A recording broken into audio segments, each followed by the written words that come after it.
کریم صلی اللہ علیہ وسلم غزوہ تبوک سے یا حنین سے واپس تشریف لائے. غزوہ تبوک سن 8 میں ہوا ہے، سن 5 میں، اور غزوہ حنین ہوا ہے سن 8 میں. تو اس لیے وہ کہتے ہیں کہ یہ تو سن 5 کا واقعہ یا سن 8 کا. اور کہتی ہیں کہ گھروں میں وہ ہوتی نا، اب تو نہیں رہا دستور، طاق بنا دیتے ہیں دیواروں کے اندر. طاق کہتے ہیں نہیں اس کو، عربی میں اس کو کہا جاتا تھا سہوا، یعنی دیوار کے اندر کوئی ایسی چیز اندر کو جگہ بنا دینا کہ جس میں کوئی چیز رکھی جا سکے، اس کو سہوا کہتے ہیں. وہ طاق ہمارے یہاں بولتے ہیں. اور ان کی طاق میں یہ کہتے ہیں کہ وہ وہاں ایک پردہ پڑا ہوا تھا، ہوتا ہے چھوٹی سی طاق ہے، اوپر سے کوئی چیز پردے کے طور پر ڈال، تو ہوا چلی اور وہ پردہ ہٹ گیا. تو اب کہتی ہیں کہ وہاں جو تھی وہ حضرت عائشہ کی جو ہے وہ گڑیاں رکھی ہوئی تھی، یعنی حضرت عائشہ کی گڑیاں. تو وہ گڑیاں کوئی خاص اس میں شکل و صورت نہیں بنی ہوئی تھی، ویسے ہی کپڑے کی بنا کے رکھی ہوئی تھی گڑیاں تھیں وہ، اور جو جس سے وہ کھیلا کرتی ہے. لاعبین کا مطلب یہ ہے کہ عائشہ ان سے کھیلتی تھی. نبی کریم صلی اللہ علیہ وسلم نے جب اس کو دیکھا فرمایا کہ عائشہ یہ کیا ہے؟ تو عائشہ نے کہا کہ یہ میری بیٹیاں ہیں. یہ حال ہے بیگم صاحبہ کا، بناتی ہے میری بیٹیاں ہیں. اور آپ نے ان کے درمیان میں ایک گھوڑا بھی دیکھا، ایک گھوڑے کی شکل کی بھی بنا کے رکھی ہوئی تھی، اور کاغذ کے اس کے اوپر گھوڑا بنا کے کپڑے کا، اور کاغذ کے جو ہیں اس کے اوپر پر بنا رکھے تھے، تو انہیں بازو لگا رکھے تھے ان پہ. تو نبی کریم صلی اللہ علیہ وسلم نے پوچھا یہ ان کے بیچ میں یہ کیا ہے؟ تو عائشہ نے کہا گھوڑا ہے. تو پھر آپ نے فرمایا کہ یہ اس کے اوپر کیا بنا ہوا ہے؟ تو انہوں نے کہا کہ اس کے پر ہیں، بازو ہیں. تو آپ نے فرمایا گھوڑا اور اس کے پر. تو حضرت عائشہ کہتی ہیں کہ آپ نے نہیں سنا کہ سلیمان کے ایک گھوڑا تھا جس کے پر تھے؟ تو نبی کریم صلی اللہ علیہ وسلم بہت ہنسے. حضرت عائشہ کہتی ہیں یہاں تک کہ مجھے آپ کی ڈاڑھیں تک نظر آئیں. اس کا مطلب کیا ہوا کہ آپ بہت کھلکھلا کے ہنسے اور بہت زیادہ اس سے آپ کو خوشی ہوئی جیسا ہوتا ہے. تو معلوم یہ ہوا کہ یہ ہنسی اور دل لگی جائز معاملات میں، جائز حدود میں شوہر اور بیوی کے درمیان ہونے چاہیے، تاکہ وہ ایک دوسرے سے قریب ہوں. یہ نہیں کہ صاحب کوئی وقت ہی نہیں ہے ایک دل لگی کرنے کا، بس ہر وقت جو ہے وہ طوفانی برپا رہتا ہے. وہ گھریلو زندگی کے اندر وہ نہیں ہونا چاہیے. وہی تھا اس حدیث کا مقصد. الفصل الثالث عن قیس بن سعد قال اتيت الحيرة فرأيتهم يسجدون لمرزبان لهم فقلت لرسول الله صلى الله عليه وسلم احق ان يسجد له فأتيت رسول الله صلى الله عليه وسلم فقلت إني أتيت الحيرة فرأيتهم يسجدون لمرزبان لهم فأنت أحق بأن يسجد لك. فقال لي أرأيت لو مررت بقبري أكنت تسجد له؟ فقلت لا. فقال لا تفعلوا لو كنت آمر أحدا أن يسجد لأحد لأمرت النساء أن يسجدن لأزواجهن لما جعل الله لهم عليهن من حق. قیس بن سعد سے روایت ہے، انہوں نے کہا کہ میں حیرہ میں گیا. حیرہ ایک شہر تھا جو بہت پرانا، اب نہیں رہا، کوفہ کے قریب، سمجھا. تو وہاں وہ ختم ہو گیا. اس کے بعد وہ شہر پھر جب کوفہ بن گیا، حیرہ ختم ہو گیا. حضرت عمر رضی اللہ عنہ کے حکم سے کوفہ اور بصرہ 2 شہر بنائے گئے تھے. ان کی آبادی اتنی بڑھ گئی اور ان دونوں شہروں نے اتنا ترقی کر گیا کہ حیرہ ختم ہو گیا. نبی کریم صلی اللہ علیہ وسلم کے زمانے میں یہ شہر تھا. تو قیس بن سعد کہتے ہیں کہ میں حیرہ گیا تو میں نے وہاں دیکھا کہ لوگ جو ہیں وہ اپنے سردار کو سجدہ کرتے ہیں. ہر شہر میں وہ جو حاکم امیر ہوتے تھے وہاں یہ فارسی کا لفظ تھا مرزبان. تو مرزبان جو ہے یہ اصل میں جو بھی بہادر ہوا کرتا تھا کسی قوم کے اندر، ذرا طاقتور پہلوان، اس کو مرزبان کہتے تھے. وہ ہوتے ہوتے وہ حاکم اور امیر کو جو ہے مرزبان کا لفظ فارسی میں کہا جانے لگا، اور وہ لفظ فارس ایران کے قریب ہونے کی وجہ سے حیرہ حالانکہ عرب کے اندر تھا مگر وہ لفظ وہاں بھی بولا جانے لگا. تو مرزبان کو وہ لوگ سجدہ کرتے تھے. میں نے کہا کہ رسول اللہ صلی اللہ علیہ وسلم تو زیادہ حق رکھتے ہیں کہ ان کو سجدہ کیا جائے، اس لیے کہ اگر یہ لوگ اپنی ساری نامعقولیت اور نالائقی کے باوجود محض اس لیے کہ لیڈر ہیں ان کو سجدہ کیا جاتا ہے، تو نبی کریم صلی اللہ علیہ وسلم تو زیادہ حق رکھتے ہیں. تو میں نبی کریم صلی اللہ علیہ وسلم کی خدمت میں حاضر ہوا اور میں نے عرض کیا کہ میں ہیرا گیا تھا اور میں نے وہاں دیکھا کہ لوگ مرزبان کو سجدہ کرتے ہیں، تو آپ زیادہ حق رکھتے ہیں کہ آپ کو سجدہ کیا جائے، مطلب یہ کہ ہم کو اجازت ملے۔ نبی کریم صلی اللہ علیہ وسلم نے بڑی عجیب بات فرمائی۔ آپ نے فرمایا یہ بتلاؤ کہ اگر تم میری قبر پہ آؤ گے کیا تم سجدہ کرو گے؟ آپ نے یہ سوال کیا۔ سوال کب کیا جاتا ہے؟ یعنی جب جواب دینے سے پہلے جب کوئی اور سوال کیا جائے تو اس کے معنی یہ ہے کہ جواب دینے والے کے دماغ میں کیا بات ہے کہ اس کا جواب یہ آئے گا جس کی توقع جواب دینے والا کر رہا ہے۔ سمجھ میں آئی نہیں بات یہ؟ تو آپ نے یہ سوال کیا، ابھی جواب نہیں دیا، آپ نے جواب دینے سے پہلے ایک سوال کر دیا، کیونکہ اس کا جواب آپ کو معلوم تھا کہ یہ کیا جواب دیں گے۔ جو میں وضاحت کر رہا ہوں اس کی اہمیت کو ذہن میں رکھیے۔ اس کی اہمیت یہ ہے کہ آپ کو یہ بات معلوم تھی کہ صحابہ میں سے کوئی صحابی وہ نہیں ہوگا کہ جس کے دماغ میں اس بات کی گنجائش ہو کہ قبر پہ سجدہ کرنا ہے، یہ تھی بات۔ تو آپ نے اس لیے پوچھا کہ تم کیا سمجھتے ہو کہ اگر تم میری قبر سے پاس آؤ تو کیا تم سجدہ کرو گے اس کو؟ میں نے کہا کہ نہیں۔ تو پھر آپ نے فرمایا پھر اب زندگی میں بھی یہ کام نہ کرو۔ تو معلوم ہوا کہ کیوں سجدہ نہیں کرو گے قبر کو؟ اس لیے کہ اللہ کے علاوہ کسی کو سجدہ نہیں۔ زندگی میں بھی وہی بات ہے، یہ تھی وہ کہ ایک جواب سے خود ان کو جواب مل جائے، یہ ایک طریقہ ہے۔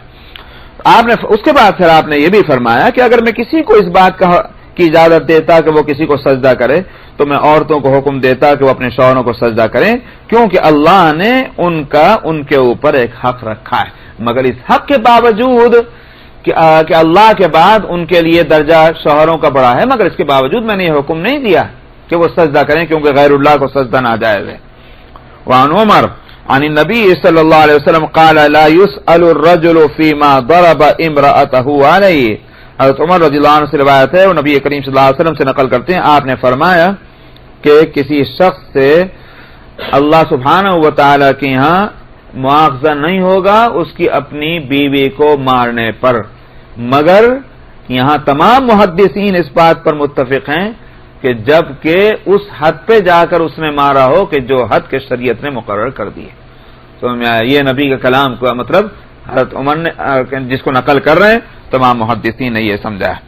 وعن ابی سعید قال جاءت امرأة الى رسول الله صلی اللہ علیہ وسلم ونحن عنده فقالت زوجي صفوان ابن المعطل يضربني اذا صليت ويفطرني اذا صمت ولا يصلي الفجر حتى تطلع الشمس قال وصفوان عنده قال فسأله عما قالت فقال يا رسول الله اما قولها يضربني اذا صليت فإنها تقرأ بسورتين وقد نهيتها قال فقال له رسول الله صلى الله عليه وسلم لو كانت سورة واحدة لكفت النساء وقال وأما قولها يفطرني إذا صمت فإنها تنطلق تصوم وأنا رجل شاب فلا أصبر فقال رسول الله صلى الله عليه وسلم لا تصوم امرأة إلا بإذن زوجها وأما قولها إني لا أصلي حتى تطلع الشمس فأنا أهل بيت قد عرف لنا ذاك لا نكاد نستيقظ حتى تطلع الشمس قال فإذا استيقظت يا صفوان فصلي۔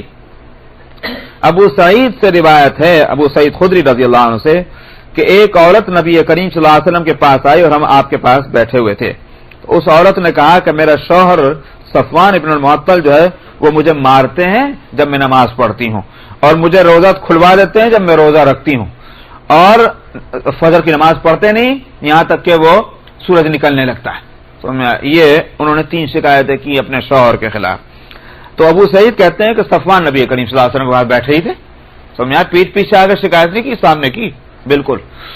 تو نبی کریم صلی اللہ علیہ وسلم نے ان سے صفوان سے پوچھا جو کچھ شکایتیں ان کی بیوی نے کی تھیں، تو انہوں نے کہا کہ یا رسول اللہ جہاں تک ان کا یہ کہنا ہے کہ میں مارتا ہوں جب یہ نماز پڑھتی، تو انہوں نے کہا کہ یا رسول اللہ یہ ہر رکعت کے اندر 2 صورتیں پڑھتی، سمجھا، اس لیے میں نے ان کو منع کیا تھا، یہ سنتی نہیں تو میں نے مارا۔ آپ نے فرمایا 1 سورت 1 رکعت میں پڑھنا کافی ہے، 2 سورتوں کے پڑھنے کی ضرورت نہیں۔ اس کے بعد انہوں نے کہا کہ جہاں تک ان کا یہ کہنا کہ میں ان کو روزہ کھلوا دیتا ہوں، تو انہوں نے کہا کہ یا رسول اللہ یہ جب چاہے روزہ رکھنا شروع کر دیتی ہیں، اب آپ جانتے ہیں میں ایک جوان آدمی ہوں تو میرے لیے تو بہت مشکل ہے، اس بات سے میں روزہ کھلواتا ہوں. آپ نے فرمایا کہ کوئی عورت نفلی، یہاں نفلی روزے سے بات ہے، کوئی عورت نفلی روزہ نہ رکھے اپنے شوہر کی اجازت کے بغیر، اس لیے کہ بہرحال اس میں اس بات کا امکان ہے کسی خدمت کی ضرورت ہو یا کوئی ایسے جو شوہر اور بیوی کے تعلقات ہیں اس میں وہ کوئی پریشان نہ ہو. اور جہاں تک اس کا یہ کہنا ہے کہ میں نماز نہیں پڑھتا ہوں یہاں تک کہ سورج نکلنے لگ جاتا، انہوں نے کہا کہ میرا تعلق ایک ایسے گھرانے سے ہے کہ جس کی یہ بات مشہور ہے، معلوم ہے یہ بات، اور ہم نہیں اٹھ پاتے جب تک کہ وہ یعنی دیر سے سورج نکلنے کے قریب. اور بات یہ تھی کہ حضرت صفوان ابن معطل ان کا گھرانے کا پیشہ کیا تھا؟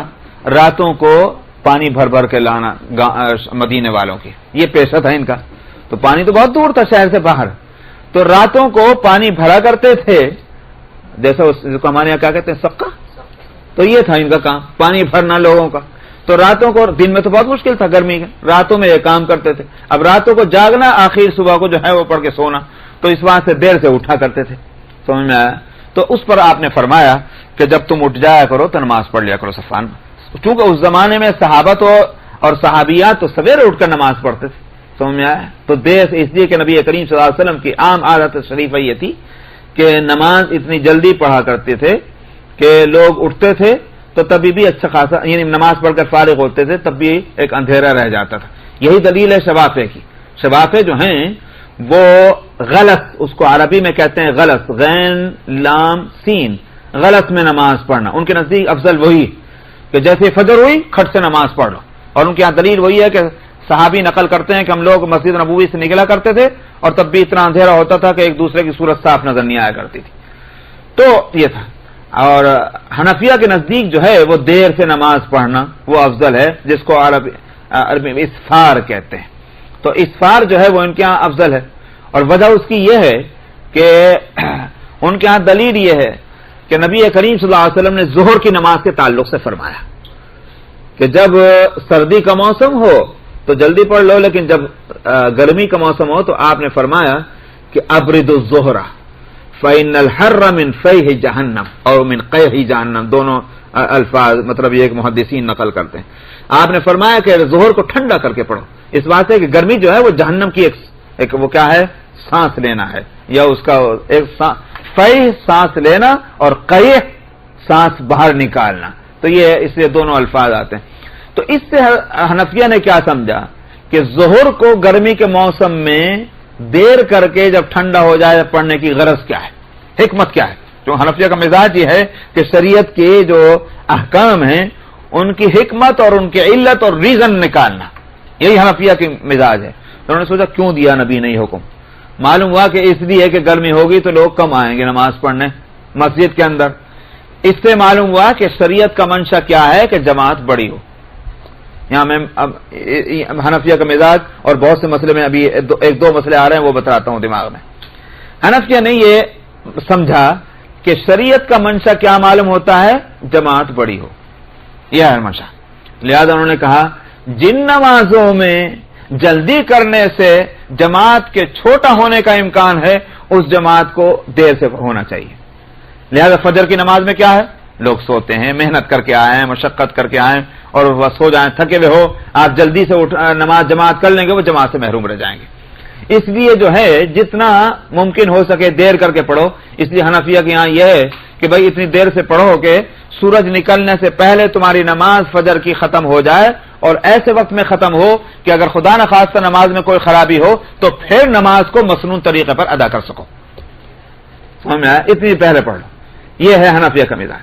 اسی لیے حنفیہ ایک مسجد میں، جس مسجد میں کہ امام مقرر ہے اور جماعت مقرر ہے، یہ دو قاعدے لگا رہا ہوں، جس مسجد کے اندر امام بھی مقرر ہے اور جماعت بھی مقرر ہے، اس مسجد کے اندر دو جماعتوں کی حنفیہ جو ہے اجازت نہیں دیتے، وہ کہتے ہیں مکروہ ہے. تو یہ کراہت کی بات کہاں سے نکالی جبکہ شوافع کیا نہیں؟ حنفیہ یہ کہتے ہیں کہ اگر ہم نے اس کی اجازت دے دی تو شریعت کے منشا کے خلاف ہو جائے گی بات، اس واسطے کہ بڑی جماعت کبھی بھی نہیں ہوگی. دوسرا منشا یہ بھی ہے کہ وقت کی پابندی کا جو ایک مزاج بنانا ہے نماز کے تعلق سے، اسی واسطے تو نمازوں کے جو ہے اوقات مقرر کیے گئے، ان الصلاۃ کانت علی المؤمنین کتابا موقوتا. تو جو ایک مزاج تھا کہ آرگنائزڈ ہو جائے طبیعت نمازوں کی نسبت سے، وہ کبھی نہیں ہوگی. اس واسطے کہ ظاہر ہے کہ مثال کے طور پر 1-1.5 گھنٹے کا اگر نماز کا ٹائم ہے ڈیوریشن، تو ایک دو آدمی اب آ رہے ہیں، انہوں نے کہا اللہ اکبر، اس نے دو آدمیوں نے جماعت کر لی، پھر دو آدمی آ رہے ہیں انہوں نے جماعت کر لی. شوافیہ کی مسجد میں یہ ہوتا بھی ہے، بڑی جماعت ہو نہیں پاتی. تو حنفیہ نے کہا کہ جماعت بڑا ہونا اور وقت کی پابندی کا اہتمام ہونا، یہ دونوں باتیں شریعت کی منشا معلوم ہوتی ہیں. لہذا کسی ایسی مسجد میں جس میں امام اور جماعت مقرر ہے وہاں دو جماعتیں نہیں ہونی چاہیے. ہاں امام ہی مقرر نہیں، یہ جماعت ہی مقرر نہیں، جیسے ہمارے ہندوستان کے اندر، پاکستان کے اندر بازار کی مسجدیں ہوتی ہیں، یہ جنگلوں کے اندر مسجدیں ہوتی ہیں کہ جہاں کوئی جماعت مقرر نہیں ہوتی یا امام مقرر نہیں ہوتا، تو وہاں تو ٹھیک ہے، دو کر لو تین کر لو، اس لیے کہ وہاں کوئی جماعت ہے ہی نہیں. لیکن جہاں محلے کی مسجد ہے کہ جہاں امام اور جماعت مقرر ہے وہاں دو جماعتوں کو وہ اسی لیے مکروہ کہتے ہیں تاکہ جماعت کا اہتمام ایک جماعت کا وہ رہے. اس سے مسائل اس طرح سے نکلتے چلے گئے. بارہ اگر یہ مجبوری ہو کہ فزیکل اس کی بلڈنگ چھوٹی ہے اور لوگ زیادہ اس میں، وہ بات الگ ہے، وہ ٹھیک ہے. اچھا پھر بھی یہ ہے کہ اگر باہر جگہ ہو تو جماعت لمبی ہو سکتی ہے، لیکن نہیں ہو تو بہرحال. عن عائشة أن رسول الله صلى الله عليه وسلم كان في نفر من المهاجرين والأنصار فجاء بعير فسجد له فقال أصحابه يا رسول الله تسجد لك البهائم والشجر فنحن أحق أن نسجد لك فقال اعبدوا ربكم واكرموا أخاكم ولو كنت آمر أحدا أن يسجد لأحد لأمرت المرأة أن تسجد لزوجها ولو أمرها أن تنقل من جبل أصفر إلى جبل أسود ومن جبل أسود إلى جبل أبيض كان ينبغي لها أن تفعله. حضرت عائشہ سے روایت ہے کہ رسول اللہ صلی اللہ علیہ وسلم مہاجرین اور انصار کی ایک جماعت میں تھے، یعنی آپ کے ساتھ مہاجرین اور انصار تھے. ایک اونٹ آیا اور اس نے آپ کو سجدہ کیا، نبی کریم صلی اللہ علیہ وسلم کو. تو آپ کے صحابہ نے کہا یا رسول اللہ، آپ کو چوپائے بہائم اور درخت سجدہ کرتے ہیں، ہم کو تو زیادہ حق ہے کہ ہم آپ کو سجدہ کریں، اس لیے کہ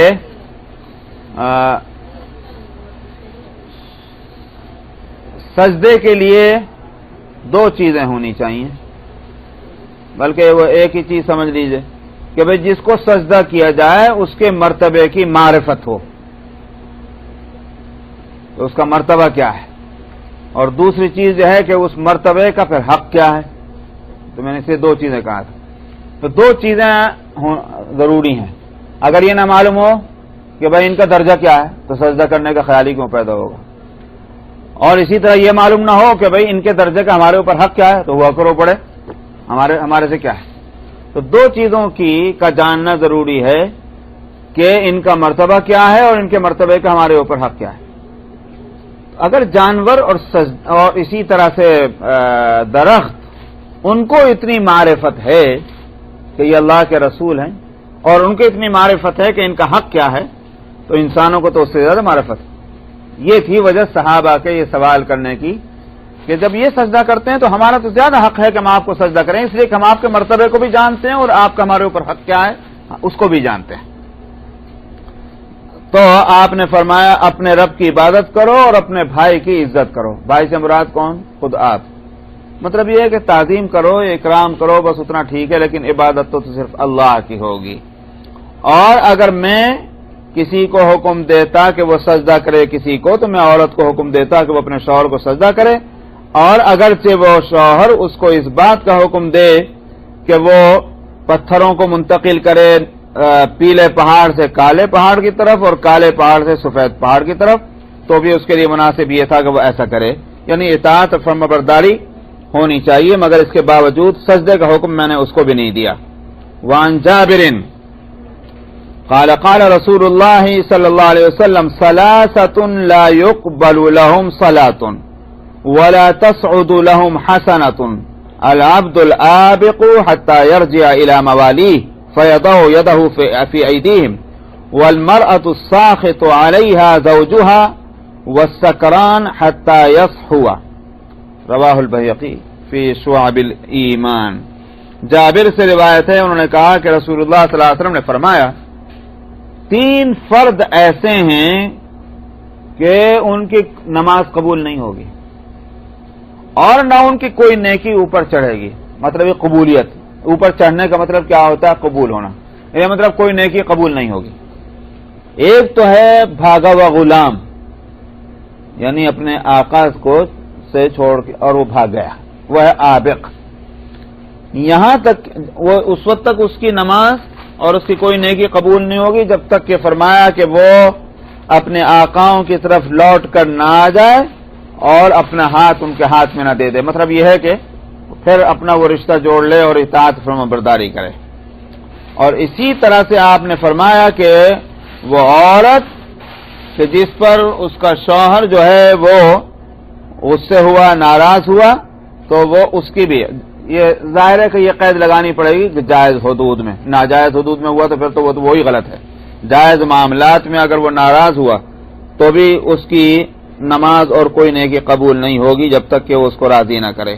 اور اسی طرح نشے والا، سکران، جس نے کوئی بھی نشہ کیا ہے، یہاں تک کہ وہ اس کا نشہ ختم ہو اور پھر اس کے بعد وہ نیکی کرے.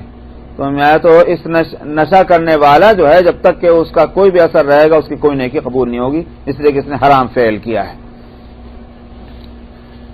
وعن ابی ہریرہ قال قیل لرسول اللہ صلی اللہ علیہ وسلم ای الناس خیر قال التی تسرہ اذا نظر وتطیعہ اذا امر ولا تخالفہ فی نفسها ولا مالها بما یکرہ. ابو ہریرہ رضی اللہ عنہ سے روایت ہے، انہوں نے کہا رسول اللہ صلی اللہ علیہ وسلم سے کہا گیا کہ عورتوں میں سب سے اچھی عورتیں کون سی ہیں؟ آپ نے فرمایا کہ وہ کہ جب شوہر اس کی طرف دیکھے تو وہ اس کو خوش کرے. خوش کرنے کا مطلب یہ ہے کہ اس کے دیکھنے کا رسپانس اچھی طرح سے دینا چاہیے. یہاں اس ملک میں تو غیر عورتیں بھی اس کا اہتمام کرتی ہیں کہ اگر دیکھے تو ذرا مسکرا کر جواب دیتے ہیں، اور ہمارے یہاں کی جو ہے بیویاں بھی نہیں کرتی ایسا. تو نبی کریم صلی اللہ علیہ وسلم نے بیویوں کو حکم دیا وَتُطِيعُهُ إِذَا أَمَرَ، اور جب وہ اس کو حکم دیں کسی بات کا تو وہ اس کی اطاعت کریں، مگر وہ اطاعت ایک ضابطے کی کارروائی میں نہیں ہونی چاہیے. اسلام جو ہے وہ خالی قانون کی بک نہیں ہے بلکہ یہ وہ اخلاق سکھاتا ہے. اس لیے فرمایا وَلَا تُخَالِفُهُ فِي نَفْسِهَا، اپنے دل میں اس کی مخالفت نہ پیدا کرے کہ جائز معاملات میں جبکہ وہ اس کو کسی بات کی ہدایت کر رہا، اپنے نفس میں بھی اور نہ اپنے مال میں جس چیز کو وہ ناپسند کرتا ہے. وعن ابن عباس ان رسول اللہ صلی اللہ علیہ وسلم قال اربع من اعطیہن فقد اعطی خیر الدنیا والآخرہ قلب شاکر ولسان ذاکر وبدن على البلاء صابر وزوجته لا تبغيه خونا في نفسها ولا ماله. ابن عباس رضی اللہ عنہ سے روایت ہے کہ رسول اللہ صلی اللہ علیہ وسلم نے فرمایا 4 چیزیں ایسی ہیں کہ جس شخص کو وہ چیزیں مل گئیں تو اس کو دنیا اور آخرت کی بھلائی مل گئی. وہ 4 باتیں کیا ہیں؟ فرمایا شکر کرنے والا دل، ذکر کرنے والی زبان، اور مصیبتوں پہ آفتوں پہ صبر کرنے والا بدن. ظاہر ہے کہ صبر تو دل سے ہوتا ہے، مگر اصل میں یہاں بدن کا لفظ اس لیے لائے ہیں کہ آفتیں تو بدن پہ آتی ہیں نا کہ دل پہ، اور دل اس تکلیف کو محسوس کرتا ہے. تو اگر بدن کو عادی بنا لیجئے ان تکلیفوں کو برداشت کرنے کا تو دل ہی کو کیا پڑے گی، وہ بے وجہ کل بلائے گا اندر سے. اصل جو ہیں مصیبتیں اور آفتیں اور راحتیں بدن پہ آتی ہیں، اس لیے یہاں بدن کا لفظ، ورنہ حقیقت تو یہ ہے کہ آخر کار دل سے متعلق ہے یہ ساری چیزیں. اور فرمایا 4تھی چیز ایک ایسی بیوی کہ جو خیانت کو نہ تلاش کرے اپنے نفس میں اور نہ شوہر کے مال میں، یعنی اس کی خلاف ورزی نہ کرے. یہ ہے مطلب خیانت کا. باب الخلع والطلاق، یہ تو ختم ہو گیا. اس میں نکاح اور شوہر اور بیوی کے آپس کے حقوق اس کی بحثیں ختم ہو گئیں. نکاح کے بعد آتا ہے مسئلہ طلاق کا. بات یہ ہے کہ ہم خاص طور پر جو ہندوستان کے رہنے والے ہیں، یہ بر صغیر کے کہ جہاں ہمارا پڑوس جو تھا وہ ہندوؤں کا تھا. ہندوؤں میں طلاق نام کی کوئی چیز نہیں ہے. ان کا اثر جو ہمارے اوپر پڑا تو کچھ ان کی باتوں سے ہم بھی متاثر ہوئے، اور ہم بھی اسلام کے اس حکم کے تعلق سے ہمارے دل میں بھی کچھ باتیں پیدا ہوئی. تو میں پہلے تو بتلا دوں کہ طلاق کوئی اچھی چیز نہیں ہے اسلام میں بھی، بلکہ حدیث میں آتا ہے کہ ابغض الحلال عند اللہ الطلاق. جن چیزوں کو اللہ نے حلال کیا ہے ان میں سب سے زیادہ ناپسندیدہ چیز طلاق ہے. حلال تو کیا مگر پسند نہیں. سمجھ آیا؟ تو معلوم ہوا کسی مجبوری کے حلال کیوں کیا پھر جب ناپسند ہے؟ اس لیے کہ کسی مجبوری کے وقت میں اس سے زیادہ برائی سے بچنے کے واسطے اس برائی کو لے لیا جائے. سمجھ آیا؟ آپ بھی دنیا میں ایک کام کرتے ہیں اور شریعت کا بھی ایک اصول ہے، جب دو برائیاں ہوں، تیسری اور کوئی چیز نہ ہو، سامنے بس دو برائی ہیں، تو آپ ان میں سے ایک کو سلیکٹ کریں گے. کس کو کریں گے؟ کم والی کو، جس میں برائی کم ہے. اس کو عربی میں کہا جاتا احون البلیتین. دو مصیبتوں میں سے سب سے زیادہ ہلکی مصیبت کو لے لو. یہ ایک اصول ہے. شریعت نے بھی کیا کیا؟ طلاق بری چیز ہے، مگر یہ کہ اگر طلاق کو مجبوری کے وقت میں بھی اس کو حلال نہ کیا جائے تو پھر اس سے زیادہ برائی کو لینا پڑے گا. اور اس سے زیادہ برائی کیا ہے؟ اس سے زیادہ برائی یہ ہے کہ آپس کی نا اتفاقیاں اور نا اتفاقیوں کے جو اثرات پڑیں گے کہ مار پیٹ، گالم کلوچ، لڑائی جھگڑا، زندگیوں میں بے چینیاں، یہ ہوگا. تو شریعت نے کہا کہ اس سے اچھا یہ ہے کہ طلاق دے دو. تو یہ طلاق جو ہے ناپسندیدہ ہے، مگر یہ کہ مجبوری اور ضرورت کے وقت میں اس کی اجازت دی گئی ہے. اس لیے اسلام کی خوبی اس سے معلوم ہوتی ہے. ہندوؤں نے بس ایک چیز پر نظر رکھی، طلاق دینا بری بات ہے، حرام ہے، چھٹی ہو گئی، اب بھگتو اس کو. اس لیے اسلام چونکہ ایک ایسا مذہب ہے کہ جس میں ہر پہلو کی اور ہر سچویشن کی رعایت کی گئی ہے. اس کا یہ مطلب نہیں کہ ذرا دل پہ میل آیا انہوں نے طلاق، یہ تو بہت غلط ہے، سمجھ میں گناہ ہے، سختی ہے. اچھا صاحب، دوسرا لفظ ہے خلا. خلا یخلو کے معنی آتے ہیں نکالنا، نکلنا اور نکالنا، یہ معنی آتے ہیں خلا یخلو. اس کا مطلب کیا ہوا کہ نکاح کے ذریعے سے کہ جو ایک رشتہ قائم ہوا تھا اور وہ ایک دوسرے سے کے ساتھ مل کر رہ رہے تھے ایک ہی جگہ، تو اب ایسی صورت ہوئی کہ اب وہ ایک کو اس کے پاس سے نکلنا پڑے گا. اس لیے اصل لفظ ہے خلا. خلا یخلو کے معنی نکلنا. مثلا آپ نے سورہ طٰہٰ میں پڑھا ہے، حضرت موسیٰ علیہ الصلوۃ والسلام جب کوہ طور پہ پہنچے تھے تو اللہ تعالیٰ نے فرمایا فخلع علیک انک بالوادی المقدس طویٰ، اپنے جوتے نکال دو اس لیے کہ تم ایک مقدس وادی میں ہو. تو خلا یخلو کے معنی آتے ہیں نکالنا. تو وہاں سے یہ لفظ خلا ہے. خلا کس کو کہتے ہیں؟ خلا کہتے ہیں کہ شوہر جو معاملات کو درست نہیں رکھتا اور عورت مجبور ہے اس فیصلہ کرنے پر کہ اس رشتے کو ختم کر دیا جائے. اب وہ شوہر سے کہتی کہ طلاق دے دو، وہ کہ میں طلاق نہیں دیتا. خوش بھی نہیں رکھتا، حق بھی نہیں ادا کرتا اور طلاق بھی نہیں دیتا. اب عورت اگر اس سے کہے کہ بھائی کچھ لے دے کر ہی طلاق دے دو، سمجھ میں آیا، ہم تم کو اتنا پیسہ دے دیں گے، اتنا مال دے دیں گے، مہر معاف کر دیں گے، یہ پراپرٹی تم کو دے دیں گے، کچھ بھی ہو، طلاق دے دو، اس کا نام ہے خلع. یعنی جس کے لیے یوں کہیے طلاق بالعوض، کسی چیز کے بدلے میں طلاق مانگنا اور اس کا راضی ہونا، اس کو کہتے ہیں خلع. تو طلاق اور خلع دونوں کے سے متعلق حدیثیں اس میں آ رہی ہیں. عورت کا رائٹ ہے نہیں، رائٹ کا کیا مطلب؟ مرد کو طلاق دینے کا ایک اختیار ہے. نہیں، اس میں بھی تو وہ عورت اسی سے مانگے گی نا. ویسے نہیں دے رہا تو ان کا کچھ لے کے دے دو، دے گا تو وہی. تو اگر وہ حقوق ادا نہیں کر رہا تو اس کے لیے قاضی کی عدالت اور کورٹ جو ہے وہ اسی واسطے کہ وہاں جائے، اس بات کو ثابت کرے کہ یہ شخص جو ہے یہ ظلم کرتا ہے اور میرے حقوق، جو بھی مسئلہ ہے. اس میں کئی مسئلے آتے ہیں. مثال کے طور پر شوہر جو ہے غائب ہو گیا، پتہ ہی نہیں کہاں ہے، تو میں لاپتہ. اسی طرح شوہر جو ہے وہ اس قابل ہی نہیں کہ وہ عورت کے حق ادا کرے، زوجہ انین اس کو بولتے ہیں. اسی طرح شوہر دیوانہ ہو گیا، پاگل ہے، زوجہ مجنون کی، تو میں اس کی بیوی. تو کئی ایسے مسائل ہیں کہ جس میں اب شوہر سے طلاق لیں گے کہاں سے؟ شوہر تو ہے ہی نہیں، تو طلاق کہاں سے لیں گے؟ وہ تو مفقود ہو گیا، لاپتہ ہے. یا مثلا پاگل ہے، دیوانہ ہے، اس سے کہاں سے طلاق مانگیں گے؟ سمجھ میں آیا؟ یا مثال کے طور پر وہ اس قابل ہے ہی نہیں اور طلاق بھی نہیں دیتا، تو کیا کریں گے؟ بعض مسائل ایسے ہیں کہ یا تو شوہر سے طلاق لی نہیں جا سکتی یا شوہر طلاق دے نہیں رہا ہے، تو وہ جو اگر نہیں دے رہا حقوق ادا نہ کرنے کی صورت میں اس کو کہتے ہیں متعنت. تو یہ کئی مسائل ہیں، اسی کے واسطے کورٹ ہے.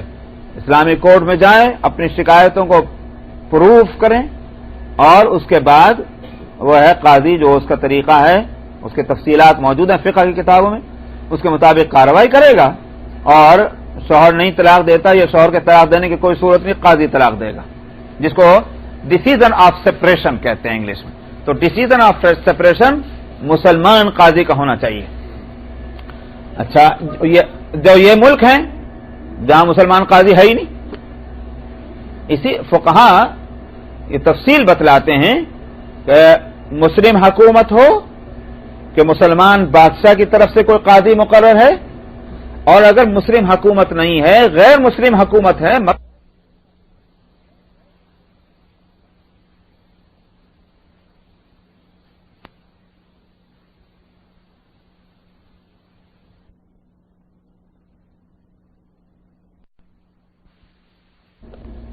جس طرح ہم یہاں رہ رہے ہیں، تو پھر جہاں گورنمنٹ نہ تو مسلمان گورنمنٹ ہے نہ مسلمانوں کے لیے کوئی وہ اس کی طرف سے کوئی انتظام ہے، یہ ذمہ داری مسلمانوں کی ہے. اب مسلمانوں کو جو راستہ شریعت بتاتی ہے اس پہ تو ہم چلتے نہیں، ہم رونا ہی روتے رہیں گے. لیکن سوال یہ کہ اللہ میں شریعت نے جو ہمارے لیے تجویز کیا ہے ایک راستہ کیوں نہیں اختیار کرتے؟ علامہ شامی نے اس مسئلے کو لکھا ہے، اور وہ یہ کہ مسلمانوں کو ہر صورت میں ایک کمیونٹی جو سسٹم ہے اس کو قائم کرنا ہے جہاں بھی رہیں، اور جتنے بھی ہوں معینی کے ساتھ، جب تک اتنے 100,000 نہیں ہوں گے جب تک نہیں ہو سکتا. جتنے بھی مسلمان ہوں ان کو اپنا کمیونٹی سسٹم قائم کرنا، جس کے لیے کیا ہوگا؟ ان کے لیے واجب ہے. لفظ وجب یجب آ رہا ہے وہاں، یہ لفظ خوب سن لیجئے. علامہ شامی جو فتاوی کی مشہور کتاب ہے وہ واجب کا لفظ لکھ رہے ہیں کہ مسلمانوں کے ذمہ واجب ہے اپنا ایک امیر منتخب کر لیں. سمجھا؟ اور وہ پھر کیا کرے کہ مسلمانوں کے لیے ایک قاضی بنا لے جو ان کے جمعہ اور عیدین اور نکاح اور طلاق کے مسائل کو حل کرے. یہ لکھا ہے سمجھا ایسا، تاکہ یہ ساری چیزیں. اب ہم نہیں کرتے صاحب. دوسری صورت ایک اور ہے کہ جب تک کہ یہ نظم نہ قائم ہو تب کیا کریں؟ جیسے آج ہم مصیبت میں ہیں، یہ نظم بھی قائم نہیں ہے بدقسمتی سے، تو اس کے واسطے حنفیہ نے مالکیہ سے مسئلہ لیا، اور وہ مسئلے کی صورت یہ ہے کہ جماعت مسلمین چاہے اس میں کم سے کم 3 آدمی ہونے چاہیے، اور جس عورت کو کوئی شکایت ہے حقوق کے ادا نہ ہونے کی، وہ اس 3 فرد کی جو یوں کہیے کہ ایک کمیٹی ہے، ایک باڈی ہے، ان کے جس میں ایک عالم ہونا کم سے کم ضروری، کم سے کم. اور یہ بھی ضروری ہے کہ وہ تینوں آدمی کمیونٹی کے اندر بڑے مؤثر اور انفلوئنسر ہونے چاہیے. تو ان کے سامنے وہ مسئلہ لائیں، اور وہ قاضی جس طرح کارروائی کرے گا ٹھیک اسی طرح وہ 3 آدمیوں کی کمیٹی وہ کارروائی کرے گی، اور اس کو وہی اختیار ہوں گے جو قاضی کہیں. سمجھا؟ تو آخرکار اگر وہ ڈیسیژن آف سپریشن وہ کرتے ہیں بالکل ماننا پڑے گا، یہ شرعی فیصلہ ہے. یہاں تک تو شریعت نے اتنی آسانیاں دے رکھی، مگر ہم لوگوں کا تو حال یہ ہے کہ ہمیں کچھ نہیں کرنا، پکی پکائی ملے، نہیں تو ہم جا رہے ہیں امریکن کورٹ میں. سمجھا؟ ورنہ تو ہم وہاں جا رہے ہیں. یہ تو صورت ہے نہیں. 50 کہاں ہے؟ ارے زیادہ ہی مل جاتا، اسی کے واسطے وہاں جاتے ہیں. وہ اس کو مرنے دو، ہم کو لا. تو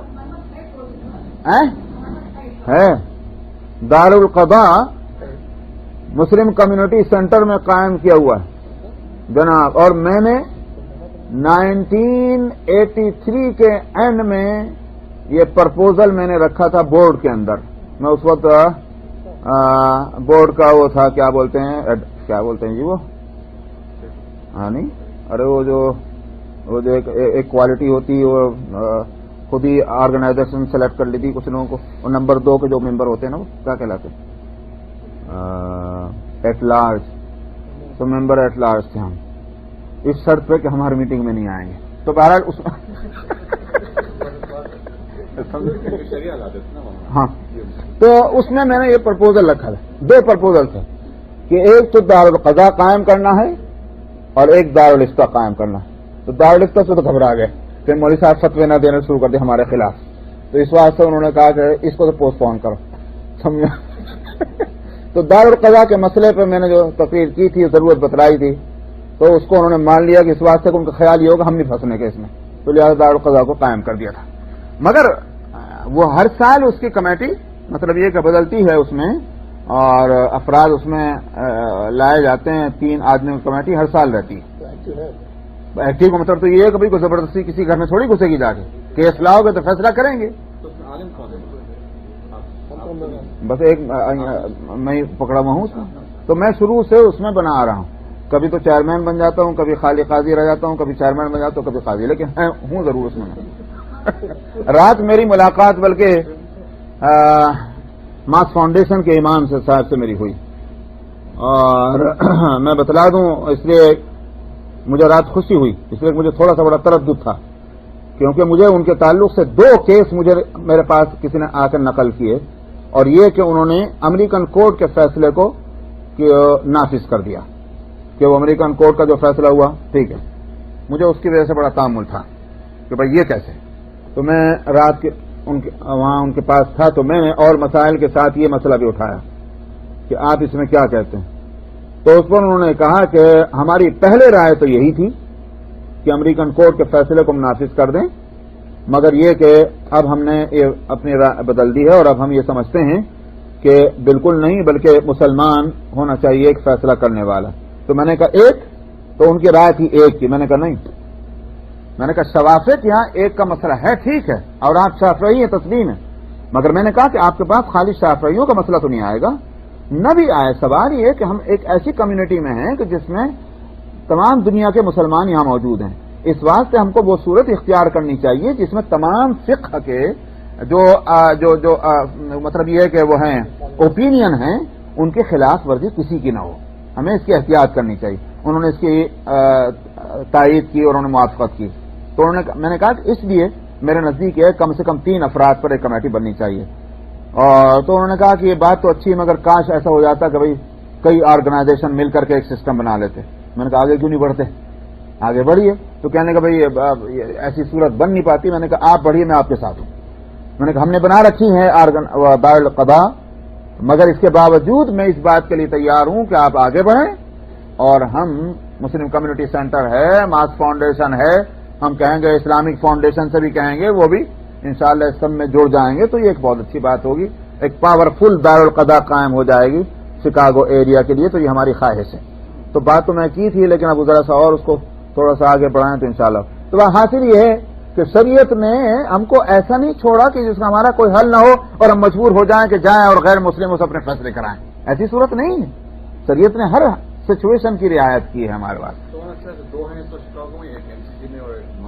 ماس فاؤنڈیشن میں کوئی دارالقضاء نہیں ہے، لیکن وہ امام صاحب اب تک یہ سمجھتے رہے ہیں کہ میں چونکہ آرگنائزیشن میں ایک مذہبی معاملات کا ذمہ دار ہوں، تو انہوں نے کہا کہ بس میری حیثیت قاضی کی ہے. تو میں نے کہا کہ یہ نہیں ہے، کمیٹی بنائیے، اس میں آپ بھی رہیے.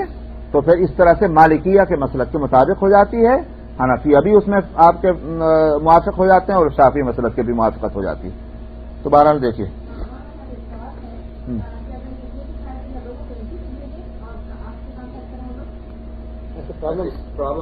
ہاں، دارالقضاء کے نام لکھ کے بھیج دیں. وہاں ایم سی سی میں انویلپ بند کر کے اوپر لکھ دیں دارالقضاء، وہ ہمارے پاس آ جائے گا. ہاں نہیں انڈیویجل کہاں، ہر جگہ تو ہے نہیں بیٹھنے کے واسطے.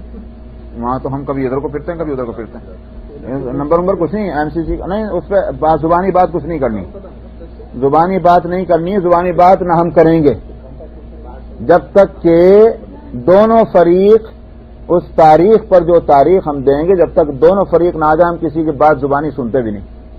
سمجھا؟ فون پر تو سنتے ہی نہیں. تو اس لیے لکھ کر کے اپنی شکایت وہ بھیجیں دارالقضاء کے نام. تو تو MCC کا جو آفس ہے وہ دارالقضاء کے پاس بھیج دے گا. اس کے بعد دارالقضاء جو ہے وہ ایک تاریخ طے کر کے دونوں فریق کو اطلاع دے گا کہ فلانی تاریخ کو آ جاؤ. تب وہاں بیٹھ کر کے بات سنی جائے گی. دوسری پارٹی نہیں آتی تو اس کا بھی وہ ہے تو پھر جو پارٹی ہے اس کو ایک دو دفعہ چانس دیں گے. اگر وہ سمجھتے ہیں کہ نہیں آتا تو اس کا مطلب یہ سرکش ہے. تو پھر اس کا مطلب یہ ہے کہ جو دعویٰ کرنے والا ہے جو دنیا میں طریقہ ہوتا ہے اس کے مطابق ہوگا. چلیے ان کو کیا مسئلے کی ضرورت پڑی. قضا قاضی کی اسپیلنگ کیا ہے جی؟ ہاں قاف ضاد الف اور حمزہ دارالقضاء. ارے آپ اردو میں تو کہتے ہیں کسی کی قضا آ گئی. باب الخلع والطلاق ہو گیا. چلیے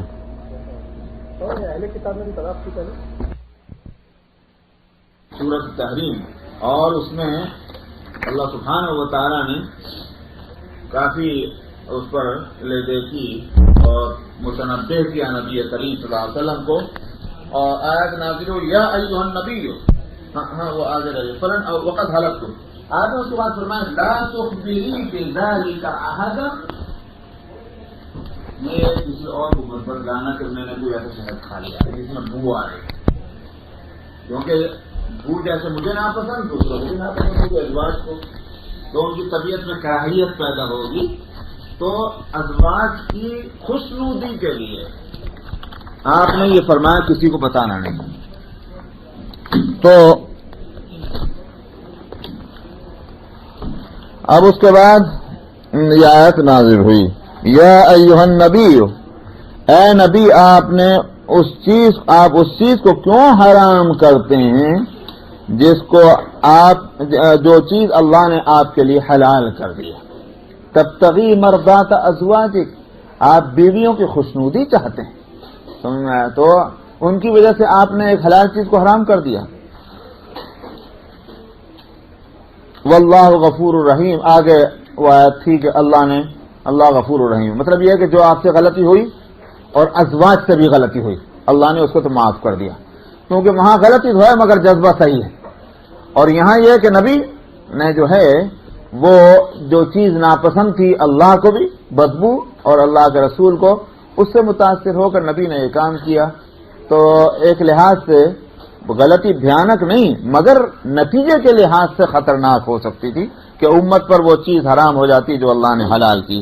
اس لیے یہ آیت نازل ہوئی اے نبی آپ کیوں اس چیز کو حرام کرتے ہیں جس کو اللہ نے آپ کے لیے حلال کیا. آپ اپنی بیویوں کی خوشنودی چاہتے ہیں.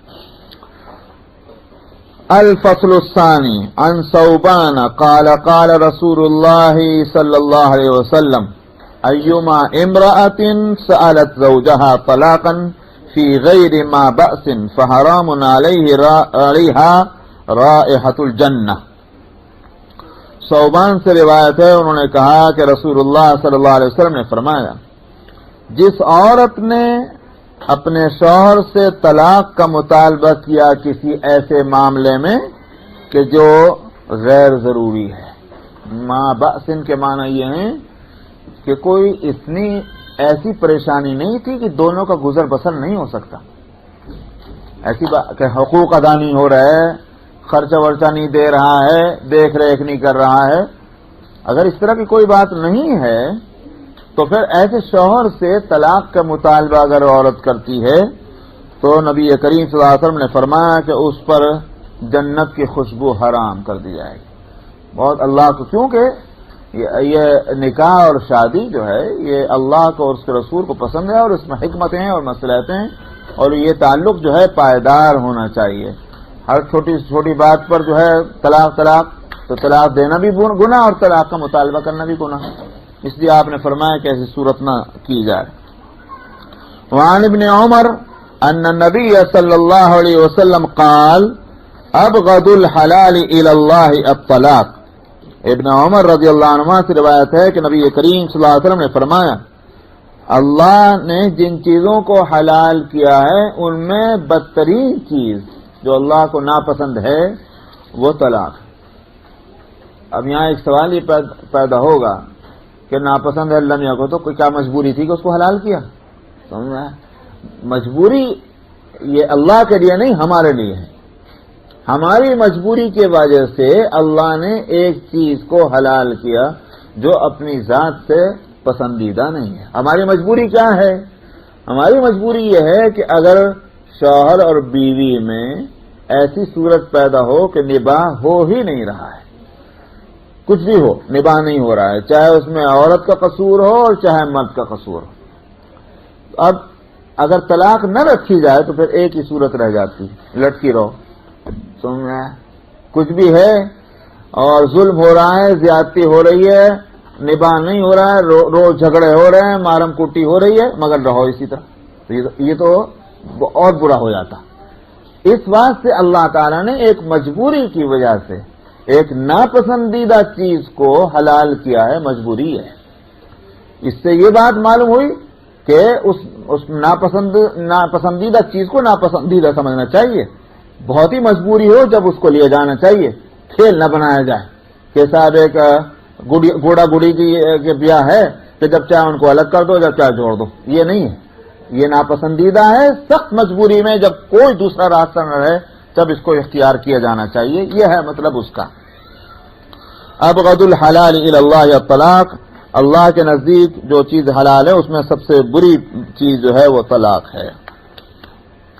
وعن علی عن النبی صلی اللہ علیہ وسلم قال لا طلاق قبل نکاح ولا عتاق الا بعد ملک ولا وصال فی صیام ولا يتم بعد احتلام ولا رضاع بعد فطام ولا صمت يوم الى الليل. نبی کریم صلی اللہ علیہ وسلم کا بھی عجیب واقعی مقام تھا.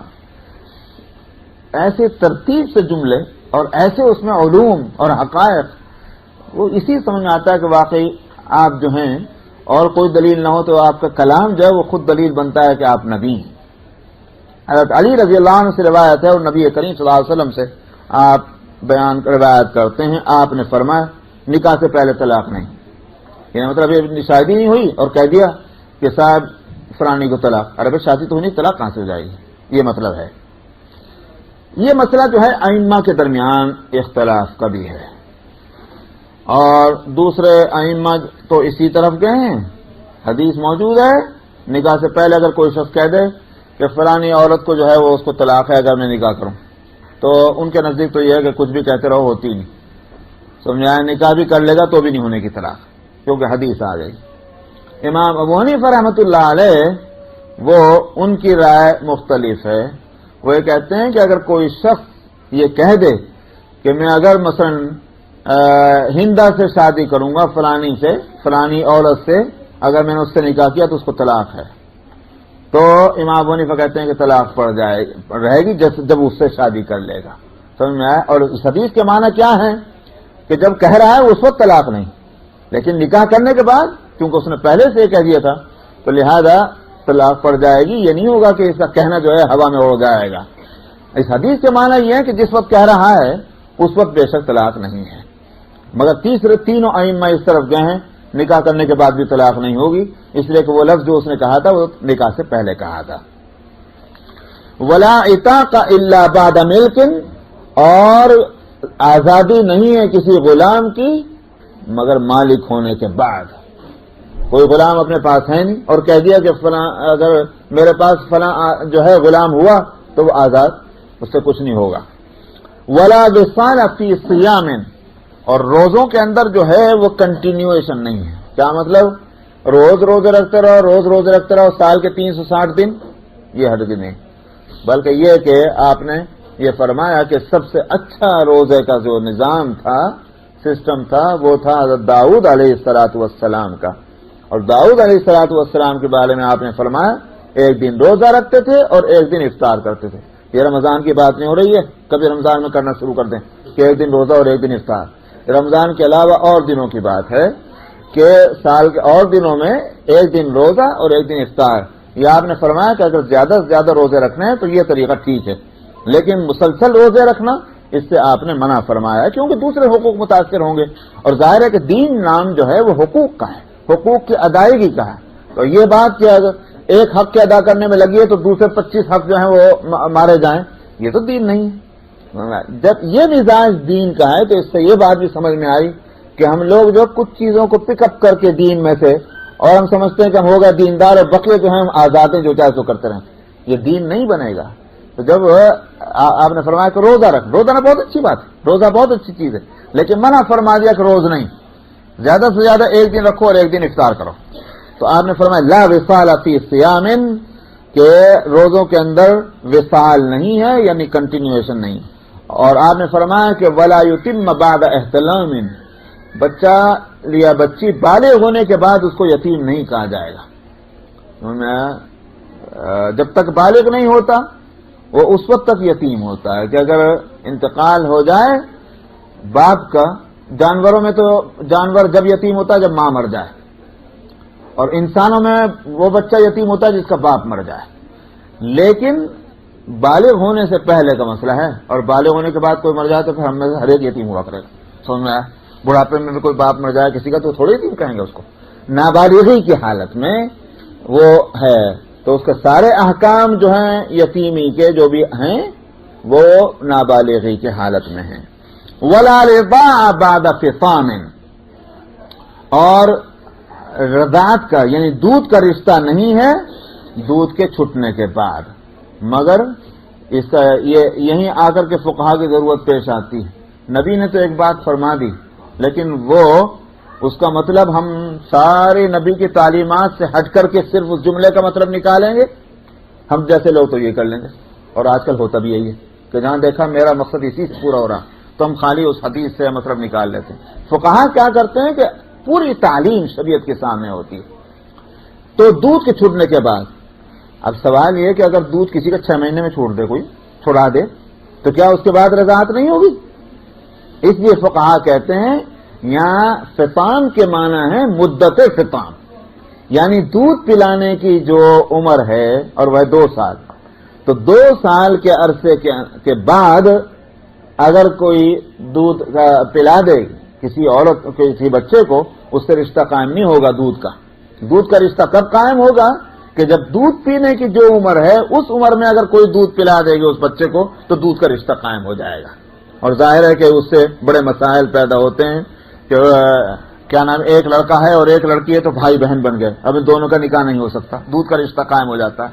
تو اس وجہ سے بہت سے مسائل چونکہ دودھ کی وجہ سے پیدا ہوتے ہیں، تو سوال یہ کہ یہ کبھی بھی جوانی میں بھی پلا دو تب بھی ہو جائے گا؟ نہیں، وہی جو عمر ہے دودھ پینے کی، چاہے اس کا دودھ چھڑا دیا گیا ہو اور جو ہے وہ بھینس کا دودھ پلا رہے ہوں چاہے اس کو، مگر یہ کہ 2 سال جو دودھ پینے کی مدت ہے اس درمیان میں اگر اس کو دودھ پلایا گیا کسی عورت کا تو وہ دودھ کا رشتہ قائم ہوگا، اس کے بعد نہیں۔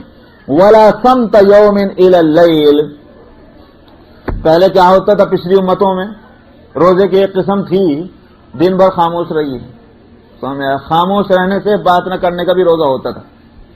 دیکھ لیجئے آپ حضرت مریم کے لیے سورہ مریم میں اللہ سبحانہ و تعالی نے فرمایا فَكُلِي وَاشْرَبِي وَقَرِّي عَيْنًا فَإِمَّا تَرَيِنَّ مِنَ الْبَشَرِ أَحَدًا فَقُولِي إِنِّي نَذَرْتُ لِلرَّحْمَنِ صَوْمًا فَلَنْ أُكَلِّمَ الْيَوْمَ إِنسِيًّا۔ اب وہ بچہ تو پیٹ میں ہے، پریگننٹ ہے اور پیدا ہونے کے قریب ہے، شادی ہوئی نہیں تھی، تو شادی نہیں ہوئی تو یہ پیٹ میں بچہ کہاں سے آ گیا؟ بڑے مسئلے سے۔ مریم علیہ السلام سخت پریشان ہیں، یہ تہمت مجھ پہ لگے گی، میں اس کو کیسے برداشت کروں گی؟ اللہ نے ایسے شکوہ کیا اور یہ کہ صاحب میں مر جاتی، میں مجھے زمین میں سما جاتی میں اس سے پہلے۔ اللہ نے انہیں تسلی دی، فکر مت کرو، تم باہر نکل جاؤ یہاں سے آبادی سے، فلانے کھجور کے درخت کے نیچے بیٹھ جاؤ اور وہاں تمہارے واسطے کھانے کا بھی پینے کا بھی ہماری طرف سے انتظام ہے۔ کھجور اوپر سے گریں گی اور نیچے بالکل پانی ہے، وہاں سے پانی پیو، کھجور کھاؤ اور وہیں رہو۔ اور جب کوئی تم سے آگے بات کرنا چاہے تو کہہ دو میں نے تو روزہ رکھ رکھا بات کرنے کا، اور روزہ رکھ لو۔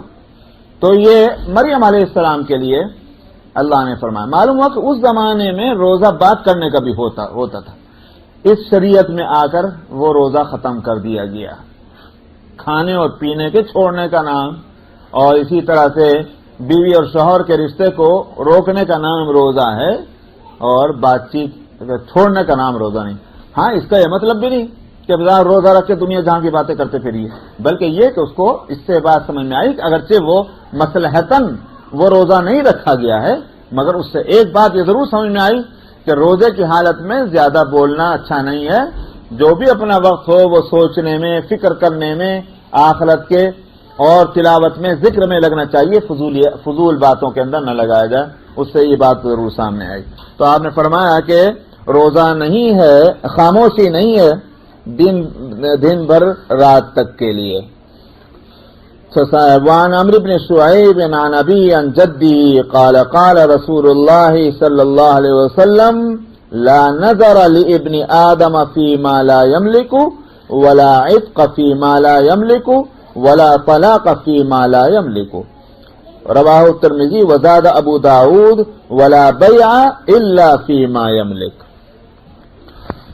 عمرو بن شعیب اپنے والد سے اور وہ ان کے والد سے روایت کرتے ہیں کہ رسول اللہ صلی اللہ علیہ وسلم نے فرمایا کہ بنی آدم کی نظر نہیں ہے مگر ان چیزوں میں کہ جس کا وہ مالک ہے، یعنی جن چیزوں کا مالک نہیں اس میں نظر نہیں، نظر منت ماننا جس کو کہتے ہیں۔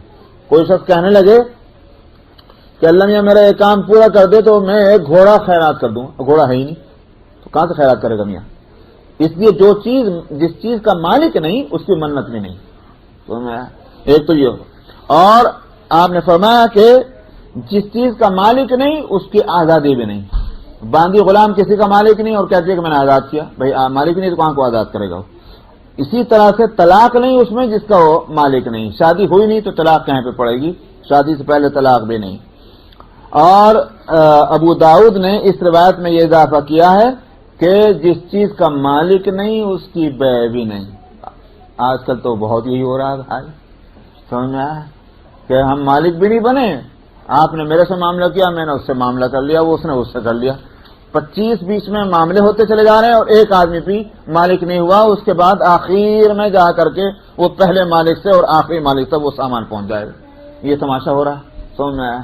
نبی کریم صلی اللہ علیہ وسلم نے اس سے منع فرمایا تھا، اس لیے فقہا کہتے ہیں کہ جب تک کہ وہ چیز ملکیت میں نہ آ جائے اس وقت تک اس کی بیع اور فروختگی جائز نہیں ہے۔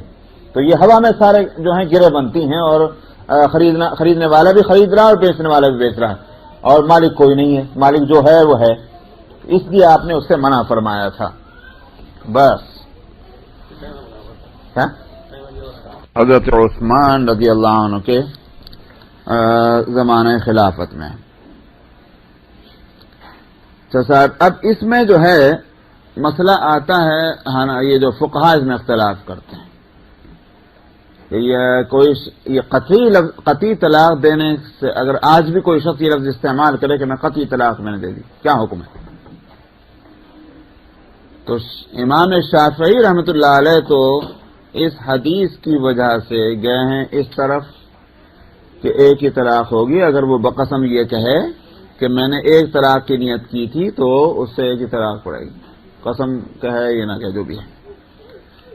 امام ابو حنیفہ کہتے ہیں کہ قطعی ہے، جب قطعی ہے تو اس کا مطلب یہ ہے کہ اس سے طلاق بائنہ واقع ہوگی۔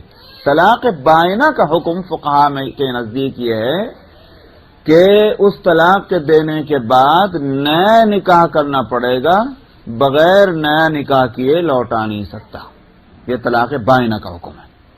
اور اگر تینوں طلاقیں دے دیں جس کو طلاق مغلظہ کہتے ہیں تو پھر اس کا حکم یہ ہے کہ عدت کے بعد کسی اور سے شادی کرو، پھر وہ کہیں طلاق دے دے یا مر جائے اور پھر اس کی عدت گزرے تب جا کر کے پہلے آدمی سے کر سکتے ہیں، اس کے بغیر نہیں، وہ طلاق مغلظہ کا۔ تو طلاق بائنہ میں لوٹا نہیں سکتے بغیر نیا نکاح کیے۔ امام ابو حنیفہ کہتے ہیں کہ یہ طلاق بائنہ ہے، اگر کوئی شخص کہتے میں نے قطعی طلاق دے دی بتہ کے معنی میں تو طلاق بائنہ ہوگی۔ اور وہ ردہ کے معنی جو کرتے ہیں یہاں ردہ رسول اللہ صلی اللہ علیہ وسلم کہ رسول اللہ صلی اللہ علیہ وسلم نے لوٹا دیا، وہ کہتے ہیں کہ بنکاح جدید، نکاح جدید سے لوٹایا گیا۔ امام حنیفہ رحمۃ اللہ علیہ کا رجحان اور ان کا ذہن یہ ہے کہ الفاظ جو ہیں وہ اثر انداز ہوتے ہیں، اثر ڈالتے ہیں۔ اگر کوئی شخص یہ کہے کہ میں نے 3 طلاق دی تو 3 ہے، اس کو ایک کیسے بنائیں گے؟ ایک شخص کہتا ہے کہ میں نے تو رجعی طلاق دی، اس کو قطعی کیسے کہیں گے؟ ایسے قطعی طلاق دی، اس کو رجعی کیسے کہیں گے؟ تو الفاظ جو ہیں وہ اثر کرتے ہیں۔ طلاق ہے، مثلا میں طلاق دے دی، کوئی شخص میں تو طلاق کی نیت نہیں کی تھی، شریعت کیا کہتی؟ امام ابو حنیفہ کہتے ہیں کہ شریعت کیا کہتی؟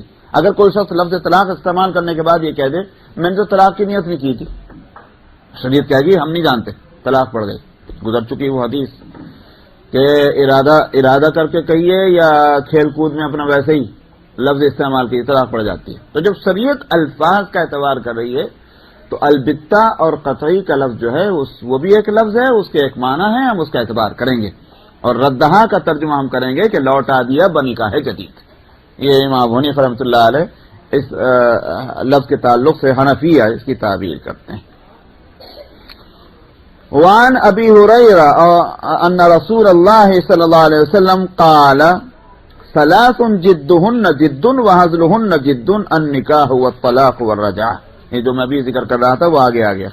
ابو ہریرہ رضی اللہ عنہ سے روایت ہے کہ رسول اللہ صلی اللہ علیہ وسلم نے فرمایا 3 چیزیں ایسی ہیں کہ جن میں ارادتاً اس کام کو کیا جائے تب بھی ہوتی ہیں، اور بلا ارادہ کیا جائے تب بھی وہ ہو جاتی ہیں۔ حزل کے معنی آتے ہیں یعنی جس کام کے کرنے کا ارادہ نہ ہو، نیت نہ ہو، اور اس کے معنی جو ہیں وہ مقصود نہ ہو اس لفظ کے، اس کو حزل کہتے ہیں۔ جس کو آپ اردو میں اگر کوئی لفظ بول سکتے ہیں بیکار کا کام، سمجھ میں نہیں، کوئی انٹینشن نہیں ہے، کوئی نیت نہیں ہے، کوئی ارادہ نہیں ہے، ایسے فضول کے کام جو ہوتے ہیں اس کے لیے عربی میں لفظ ہوتے ہیں حزل۔ تو آپ نے فرمایا 3 چیزیں ایسی ہیں کہ جن کا ارادہ ہی مانا جاتا ہے اور جن کا بے ارادہ بھی ارادہ ہی مانا جائے گا، یہ مطلب ہے۔ وہ کہ 3 چیزیں کیا ہیں؟ ایک تو نکاح، ایک مرد ہے ایک عورت ہے، دونوں کا نکاح ہو سکتا ہے، کوئی ان میں بیچ میں کوئی ایسی بات نہیں ہے کہ جس کی وجہ سے اس مرد کا اس عورت سے نکاح نہ ہو سکتا، نکاح ہو سکتا ہے۔ اب ایک مرد کہتا ہے میں تجھ سے نکاح کرتا ہوں، اس نے کہا میں نے قبول کیا، دو آدمی موجود ہیں سامنے، ہو گیا۔ بعد میں کہنے لگے ہم تو تفریح کر رہے تھے، ہم تو مذاق کر رہے تھے، نہیں، وجہ اس کی یہ ہے، ایک بات اس کو سمجھ لیجئے کہ شریعت ایک بالکل جس کو یوں کہا جائے کہ ایک کامن سینس یا نیچرل جو اس سے بحث کرتی ہے۔ سوال یہ کہ آپ کے پاس پھر اسکیل کیا ہوگا اس بات کو جانچنے کے لیے اور یہ فیصلہ کرنے کے لیے کہ فلانے موقع پر جو بات کہی گئی تھی وہ مذاق میں کہی گئی تھی یا حقیقتاً کہی گئی تھی۔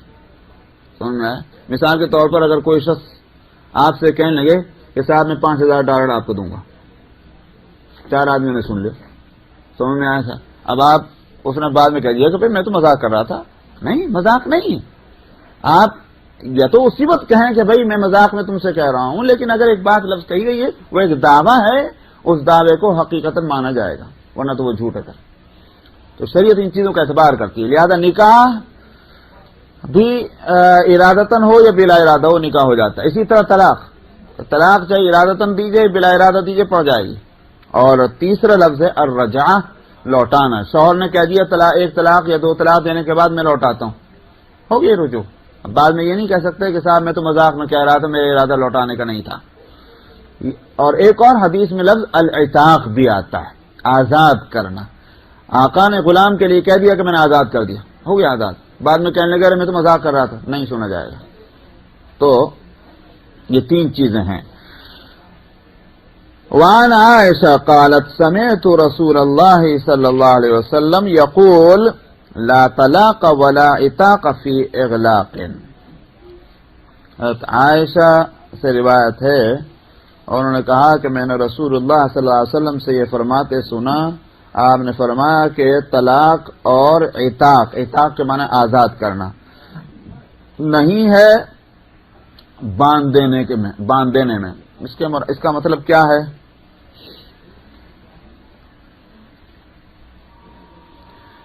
اس کے معنی یہ ہے کہ ایک شخص جو ہے اس کو لوگوں نے آگے پکڑنے کے بعد اس کو رسی سے باندھ دیا، یہ 4 آدمی اس کو پکڑ کے بیٹھ گئے، ہاتھ اور پاؤں کہنے کے طلاق دے، سمجھ میں آیا؟ اور اس نے ہاتھ بندھے ہوئے ہیں، جڑے ہوئے ہیں، پیر جڑے ہوئے ہیں، اب وہ بیچارہ مجبور ہے، اس کو اس طرح مجبور کر کے کہا گیا کہ طلاق دے دو، یا کہا گیا کہ اپنے غلام کو آزاد کرو، اور اس نے وہ لفظ استعمال کر لیا۔ یہ حدیث کہہ رہی ہے کہ اس سے طلاق نہیں پڑتی۔ شوافی نے اس کو لے لیا، وہ تو کہتے ہیں کہ ٹھیک حدیث میں آ گیا، طلاق نہیں ہوگی۔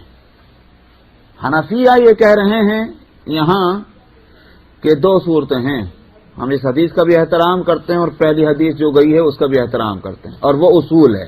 کون سی حدیث؟ ابی ہریرہ والی. کیا کہ ثلاث جدہن جد وحذرہن جد.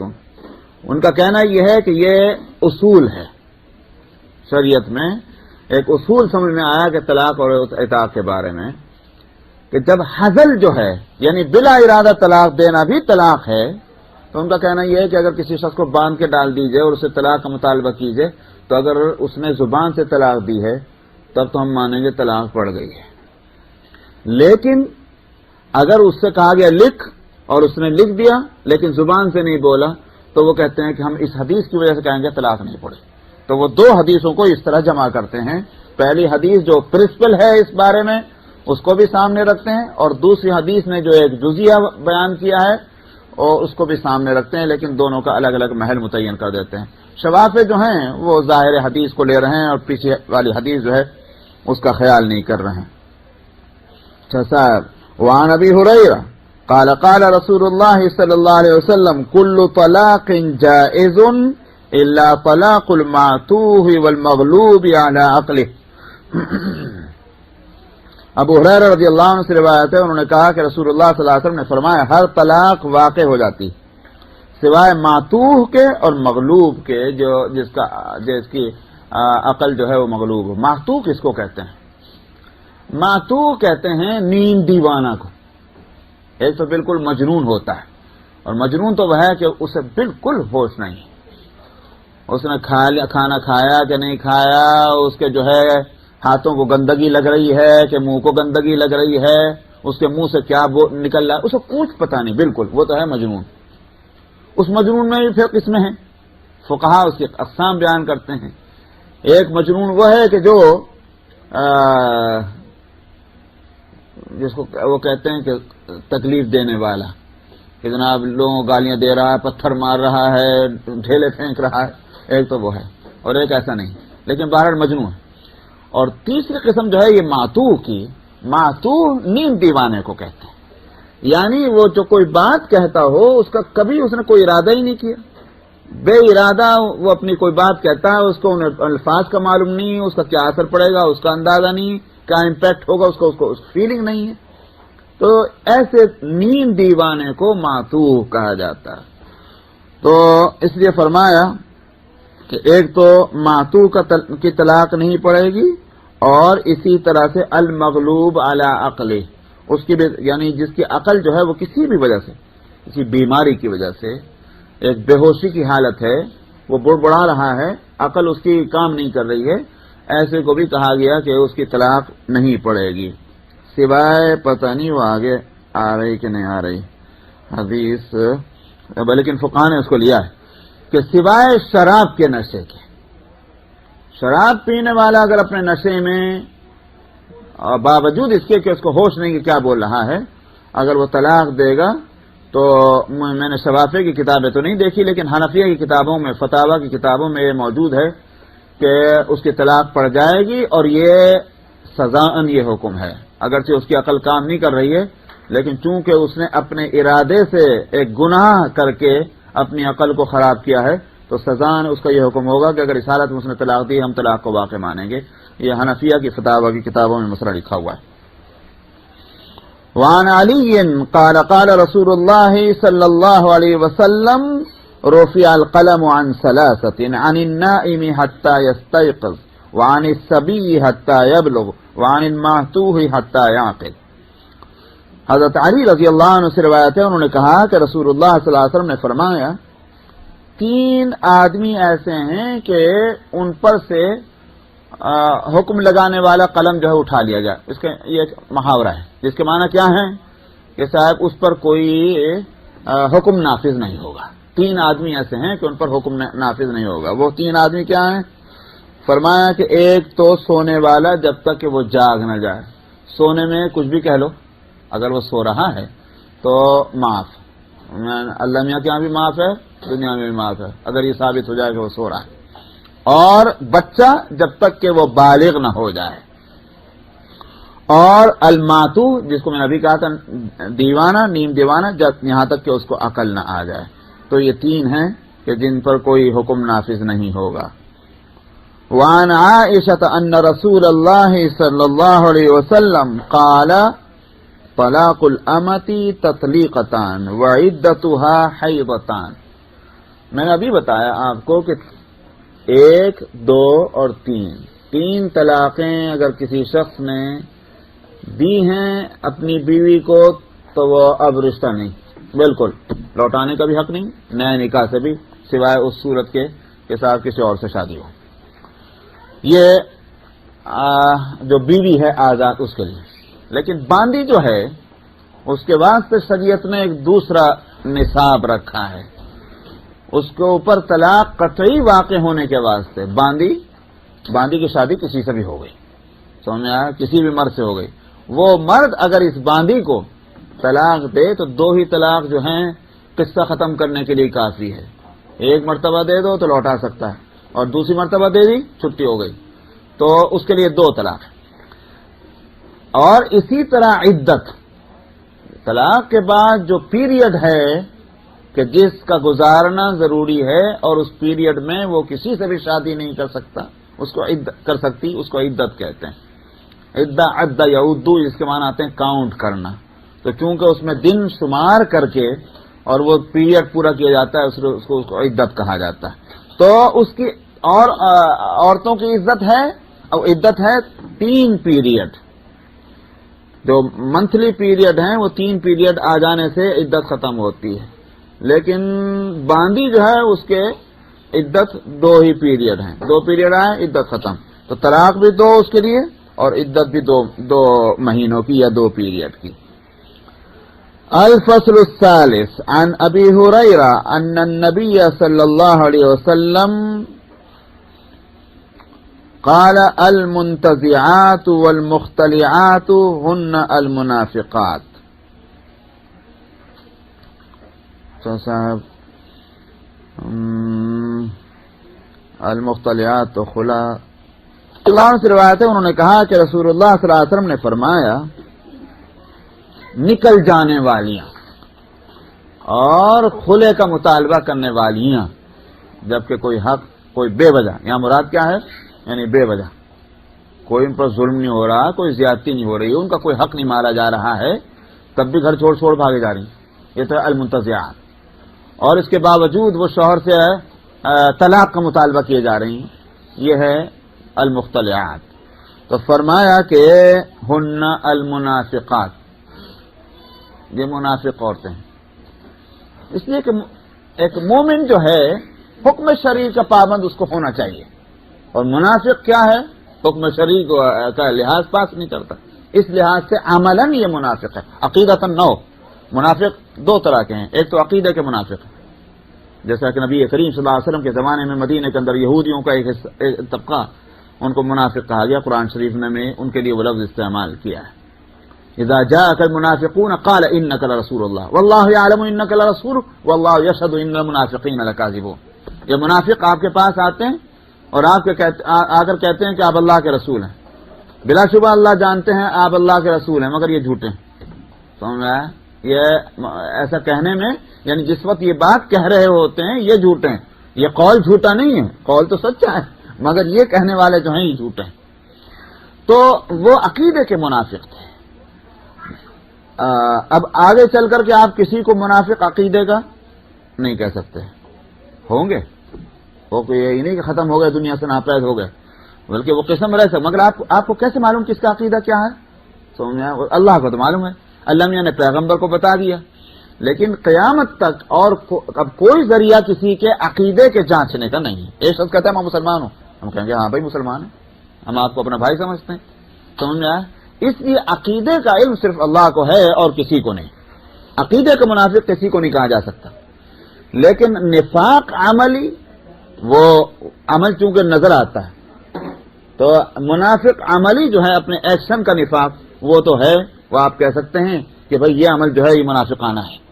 اسی لحاظ سے کہا گیا کہ یہ جو ہیں یہ عورتیں وہ کہ جو گھروں کو چھوڑ کر بھاگ رہی ہیں اور طلاق کا مطالبہ کرتی ہیں، اور ظاہر ہے کہ اس سے مراد وہی ہے کہ یہ بے وجہ، جبکہ ان کا کوئی حق متاثر نہیں ہو رہا، تو کہا گیا کہ منافق ہے.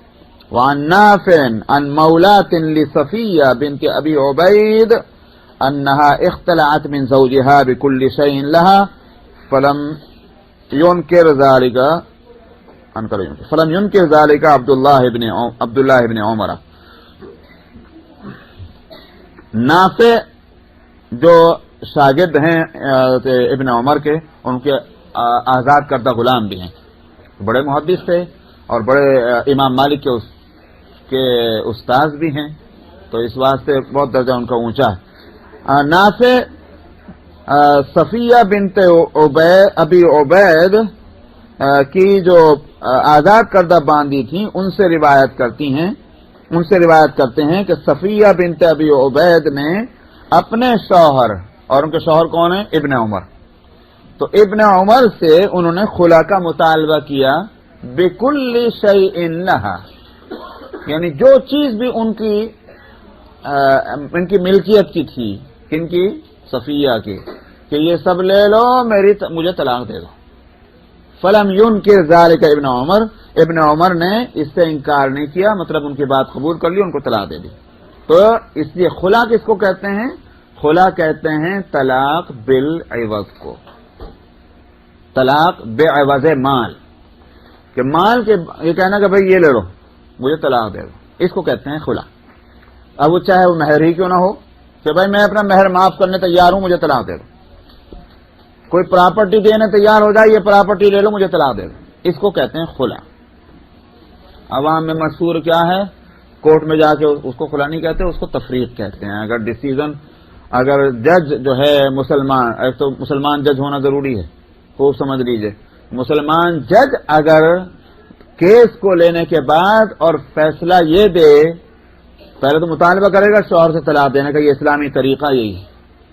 تو اسلامی طریقہ یہ ہے کہ اگر شکایت ثابت ہو جائے عورت کی تو جج مطالبہ کرے گا یہ تو شکایت دور کرو، نہیں تو طلاق دے دو. اگر وہ شوہر اس دونوں باتوں کو قبول کرنے کے لیے تیار نہ ہو، تب جج جو ہے وہ کیا نام، ڈیسیژن آف سیپریشن، جس کو عربی میں کہتے ہیں تفریق، وہ تفریق کا فیصلہ کرے گا اور طلاق پڑ جائے گی، اور وہ طلاق بائنہ ہوگی، نیا نکاح ہوگا. یہ نہیں کہ جو اس نے تفریق کا فیصلہ دیا اور شوہر سامنے گھر جا کے کہہ لے میں نے لوٹا لیا، رجعی نہیں ہوگی بلکہ بائنہ ہوگی، نیا نکاح ہوگا اگر کرنا ہے تو تفریق کہتے ہیں اس کو. اور خلا کہتے ہیں طلاق بعوض مال کو. یہ ہے تو حضرت ابن عمر رضی اللہ عنہ نے اس سے انکار نہیں کیا، قبول کر لیا.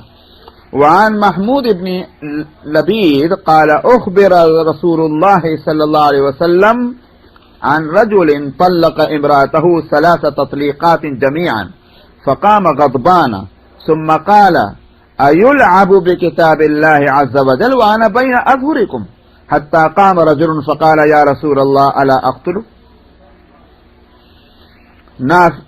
محمود ابن لبید سے روایت ہے، انہوں نے کہا کہ رسول اللہ صلی اللہ علیہ وسلم کو ایک ایسے شخص کے بارے میں بتلایا گیا کہ جس نے اپنی بیوی کو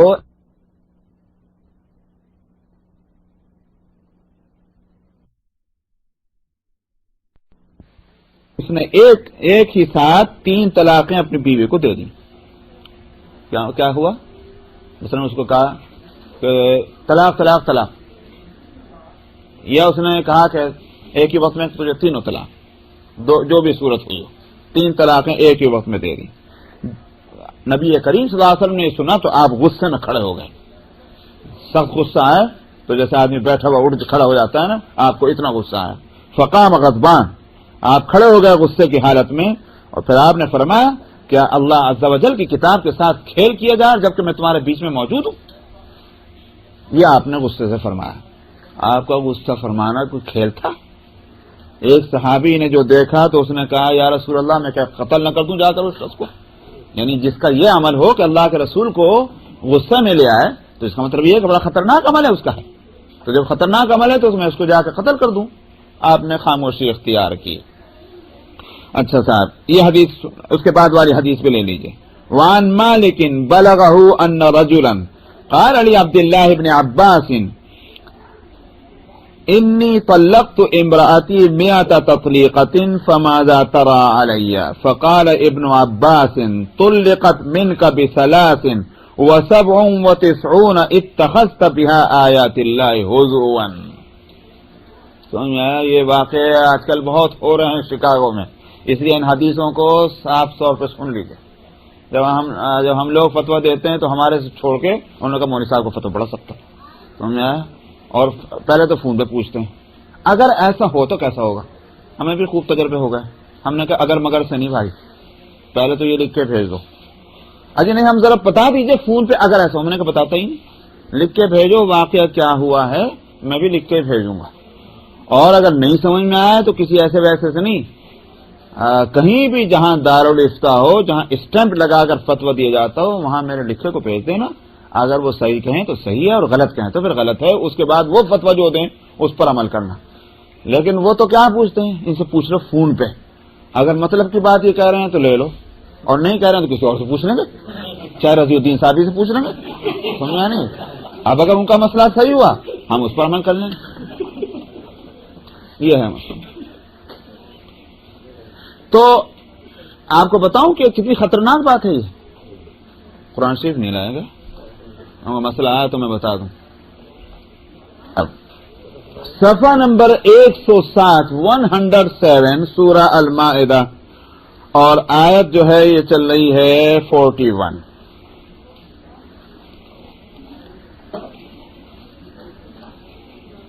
پہلے ایک واقعہ سن لیجیے. واقعہ یہ ہوا تھا کہ یہودیوں میں مدینے کے یا مدینے سے باہر جو یہودی تھے ان میں ایک زنا کا ایک واقعہ ہو گیا تھا. اچھا صاحب، وہ یہ نہیں چاہتے تھے کہ ان کو وہ سزا دی جائے کہ جو اصل ان کے مذہب میں تھی، وہ سزا نہیں دینا چاہتے تھے. خیال کیا ہوا، ہمارا مذہب سخت ہے اور محمد صلی اللہ علیہ وسلم جو مسئلے بتلاتے ہیں یہ بہت ہلکے ہیں، ان میں نرمی ہے. اور چونکہ مدینے میں نبی کریم صلی اللہ علیہ وسلم رسول اور نبی بھی ہیں اور ساتھ میں حاکم بھی ہیں، حکومت اور اقتدار جو ہے وہ آپ کے پاس تھی. اب انہوں نے کیا تجویز کیا کہ مسئلہ چونکہ ہے فیصلہ حاکم سے کرانا چاہیے، تو کچھ ایک ڈیلیگیشن 2-4 آدمیوں کا بنا کر بھیجا گیا نبی کریم صلی اللہ علیہ وسلم کے پاس، اور ان کو یہ کہا گیا کہ اگر جو ہمارا مقصد ہے ویسا فیصلہ کریں تو لے لینا، اور اگر ویسا فیصلہ مت کریں تو پھر مت لینا، خاموشی اختیار کر لینا. یہ ہوئی تھی بات. اللہ میاں سے کہاں چھپنے والی چیز، اللہ میاں نے کھول دیا. پڑھ لیے باپ اسی آیت کو، یا ایھا الرسول، اے پیغمبر آپ کو ان لوگوں کی بات جو ہے وہ غم میں نہ ڈالے کہ جو کفر کے معاملے میں بڑی بھاگ دوڑ کرتے ہیں. معلوم ہوا کہ یہ حرکت کرنا بھی کفر ہے کہ نبی کے ساتھ اس طرح کی ڈیل کرنے کی کوشش کرنا کہ اگر ہمارے مطلب کی بات کہی جائے گی تو ہم لیں گے اور ہمارے مطلب کی نہیں ہوگی تو چھوڑ دیں گے. یسارعون فی الکفر، یہ کفر کے معاملے میں جو ہے بھاگ دوڑ کرتے ہیں. من الذین قالوا آمنا بافواہہم، ان میں سے وہ لوگ کہ جو منہ سے تو یہ کہتے ہیں کہ ہم ایمان لے آئے، ولم تؤمن قلوبہم، مگر ان کے دل ایمان نہ لائے. میں نے جو کہا تھا عقیدہ کا نفاق ہوا ہے. ومن الذین ہادوا، اور اسی طرح سے یہودیوں میں سے بھی لوگ، سماعون للکذب سماعون لقوم آخرین، جن کی مت ماری گئی ہے، جن کی حالت یہ ہے کہ جھوٹ سننا چاہتے ہیں، جھوٹ پھیلانا چاہتے ہیں.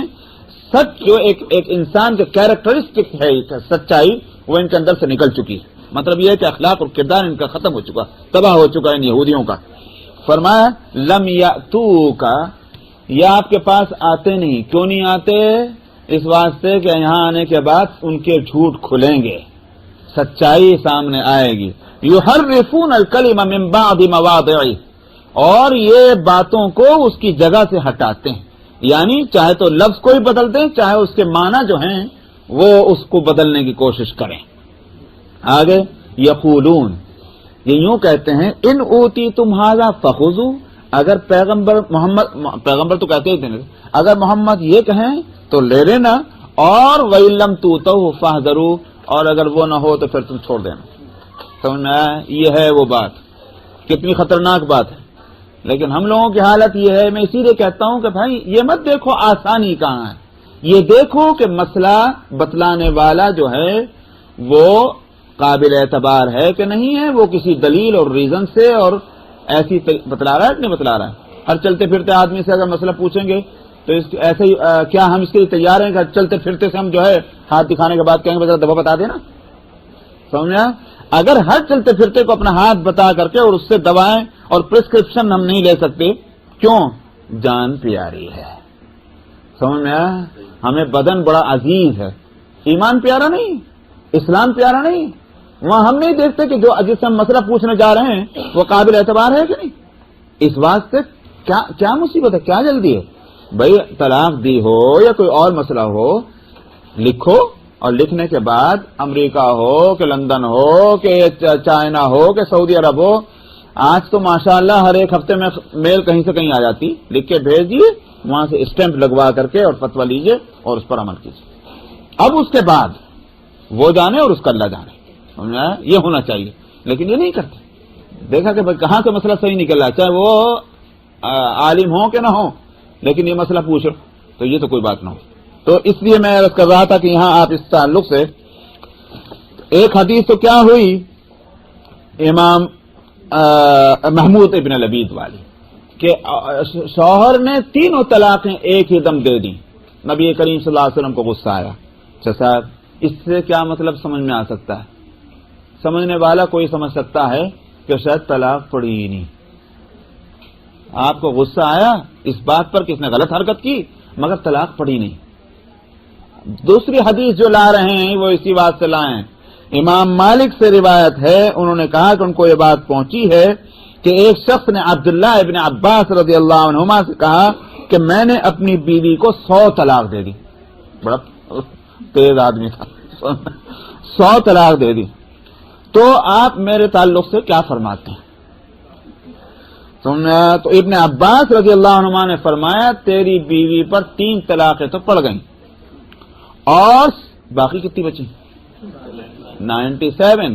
تو فرمایا کہ 97 طلاقیں جو ہیں اس سے تو نے اللہ کی کتاب کے ساتھ کھیل کیا ہے، مطلب کیا وہ بیکار گئی، فضول، وہ کھیل ہے، لیکن 3 طلاقیں پڑ گئیں کیونکہ آخری جو ہے وہ 3 ہیں، زیادہ میکسیمم، تو میکسیمم 3 پڑ گئی، باقی بیکار گئی۔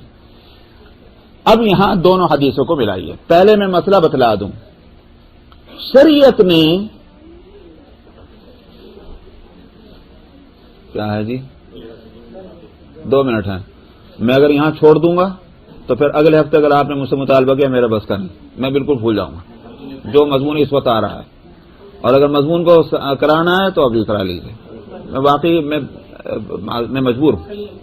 اب پچھلی دفعہ MCC میں یہی ہوا، ایک مضمون آیا، وہ بہت اچھا مضمون آیا، اب اس کے بعد وہ وقت ختم ہو گیا، مہمان آ گئے، میں نے ختم کر دیا، اب دوسرے ہفتے بڑی محنت کی، آ کے نہ دیا۔ چلیے، بات یہ ہے کہ شریعت نے نکاح کے تعلق سے تو رکھا ہے کہ ایک ہی مرتبہ کہنا کافی ہے، انہوں نے نکاح کیا، اس نے قبول کیا، ہو گیا۔ جیسا کہ اب تک حدیث گزر چکی ہے آپ کے سامنے، اگر کھیل کود میں بھی کہہ دیا تو بھی ہو گیا، کیونکہ نکاح تو مقصود ہے۔ شریعت چاہتی ہے کہ ایک مرد اور ایک عورت نکاح کر لیں، شادی کی زندگی جو ہے یہ شریعت کو پسند ہے، بغیر شادی کی زندگی شریعت کو پسند نہیں، جتنی ضرورت ہو اتنی کر لیں۔ تو بہرحال یہ کہ شریعت کو یہ پسند ہے، اس کے مقابلے میں اگر شریعت کو بغیر شادی کے رہنا پسند نہیں کیونکہ اس میں 1000 خطرے ہیں، تو بتائیے کہ طلاق دینا پسند کیسے ہوگا؟ یہ گزر چکی ہے کہ اللہ کی طرف سے حلال کی ہوئی چیزوں میں سب سے زیادہ ناپسندیدہ طلاق ہے، وہ حدیث پچھلے ہفتے گزر چکی ہے۔ مگر میں نے اس وقت بھی بتلایا تھا، ضرورت کی وجہ سے، مجبوری کی وجہ سے شریعت نے طلاق کو رکھا ہے کہ بھائی تاکہ ظلم نہ ہو۔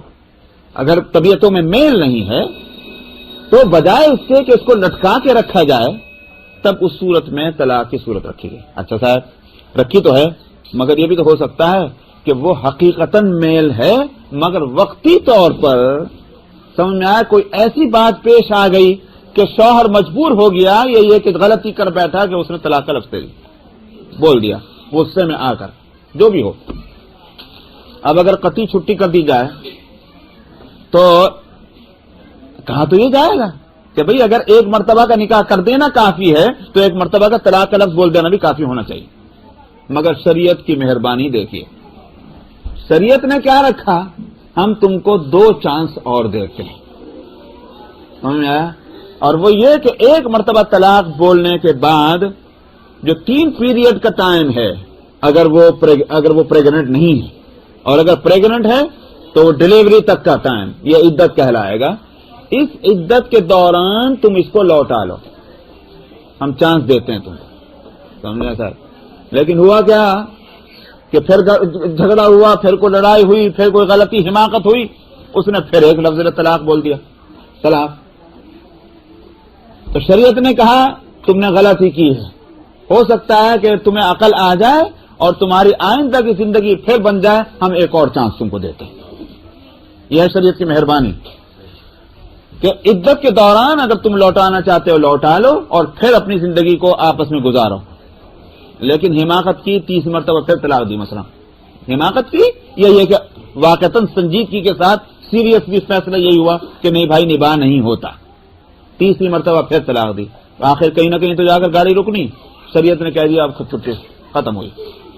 یہ تو ہے طلاق کا شرعی طریقہ، یعنی اگر طلاق دینی ہے تو اس طرح دی جائے. اور اس میں بھی حدیث گزر چکی ہے پاکی کی حالت میں، یعنی حیض کی حالت میں، جبکہ وہ جو پیریڈ چل رہے ہیں اس وقت نہیں، پاکی کی حالت میں طلاق. کیوں؟ وہاں میں بتا چکا ہوں، یاد ہوگا کہ جب پاکی کی حالت ہوگی تو دونوں میں تعلقات قائم کرنے کی صورت ہے. اس صورت میں بھی اگر طلاق دے رہا ہے تو مطلب یہ کہ معاملہ بہت سیریس ہے. اور جس وقت کہ وہ ڈلیوری کیا بولتے ہیں وہ بھی کہہ رہا میں پیریڈ کے درمیان میں چونکہ دونوں ایک دوسرے سے مل نہیں پا رہے ہیں تو یہ دوری ہو سکتا ہے کہ سبب بن رہا ہو طلاق کا کسی بھی وجہ سے. تو شریعت نے ان سب چیزوں کی رعایت کی. پاکی کی حالت میں جبکہ ہم بستری نہ ہو تو ایک طلاق دے، پھر اگر دینی ہو تو پھر ایک پاکی کی حالت میں ایک طلاق دے، پھر اگر دینی ہو تو پھر ایک طلاق. یہ اچھا صاحب، لیکن ایک شخص جو ہے وہ جہالت اور حماقت کی وجہ سے وہ یوں کہ میں ختم کر رہا ہوں یوں کہہ دے ایک ہی وقت میں کہ 3 طلاق. تو شریعت یہ کیسے کہے گی کہ تو نے جو غلطی کی ہے ہم اس غلطی کی بھی اصلاح کرتے ہیں، 3 ایک ہی رہے گی؟ یہ تو عقل نہیں مانتی اس کو، کامن سینس نہیں مانتے اس کو. 3 ایک کیسے ہو سکتی؟ اگر 3 ایک ہو سکتی ہیں تو عیسائی بھی کہتے ہیں 3 خدا ایک اور ایک خدا 3. اگر وہ جو ہے بات سمجھ میں نہیں آتی تو پھر یہ کیسے سمجھ میں آئے گی 3 ایک ہو جائیں گی؟ 3 ہی رہیں گی. ہاں، اس کو طلاق بدعی اس لیے کہا جاتا ہے کہ اس شخص نے خلاف شریعت عمل کیا، شریعت نے جو اس کو چانس دیا تھا اس نے اپنی حماقت سے اس کو کھو دیا، گنہگار ہے. اسی لیے نبی کریم صلی اللہ علیہ وسلم غصے میں کھڑے ہوئے تھے کہ میرے ہوتے ہوئے کتاب اللہ کے ساتھ کھیل. کیا مطلب؟ کتاب اللہ نے ایک سہولت دی تھی، تم نے اس کے ساتھ کھیل کیا. باقی انشاءاللہ آئیں گے، کیونکہ اب تو واقعی مجھے اندازہ نہیں تھا کہ طوفان آئے گا.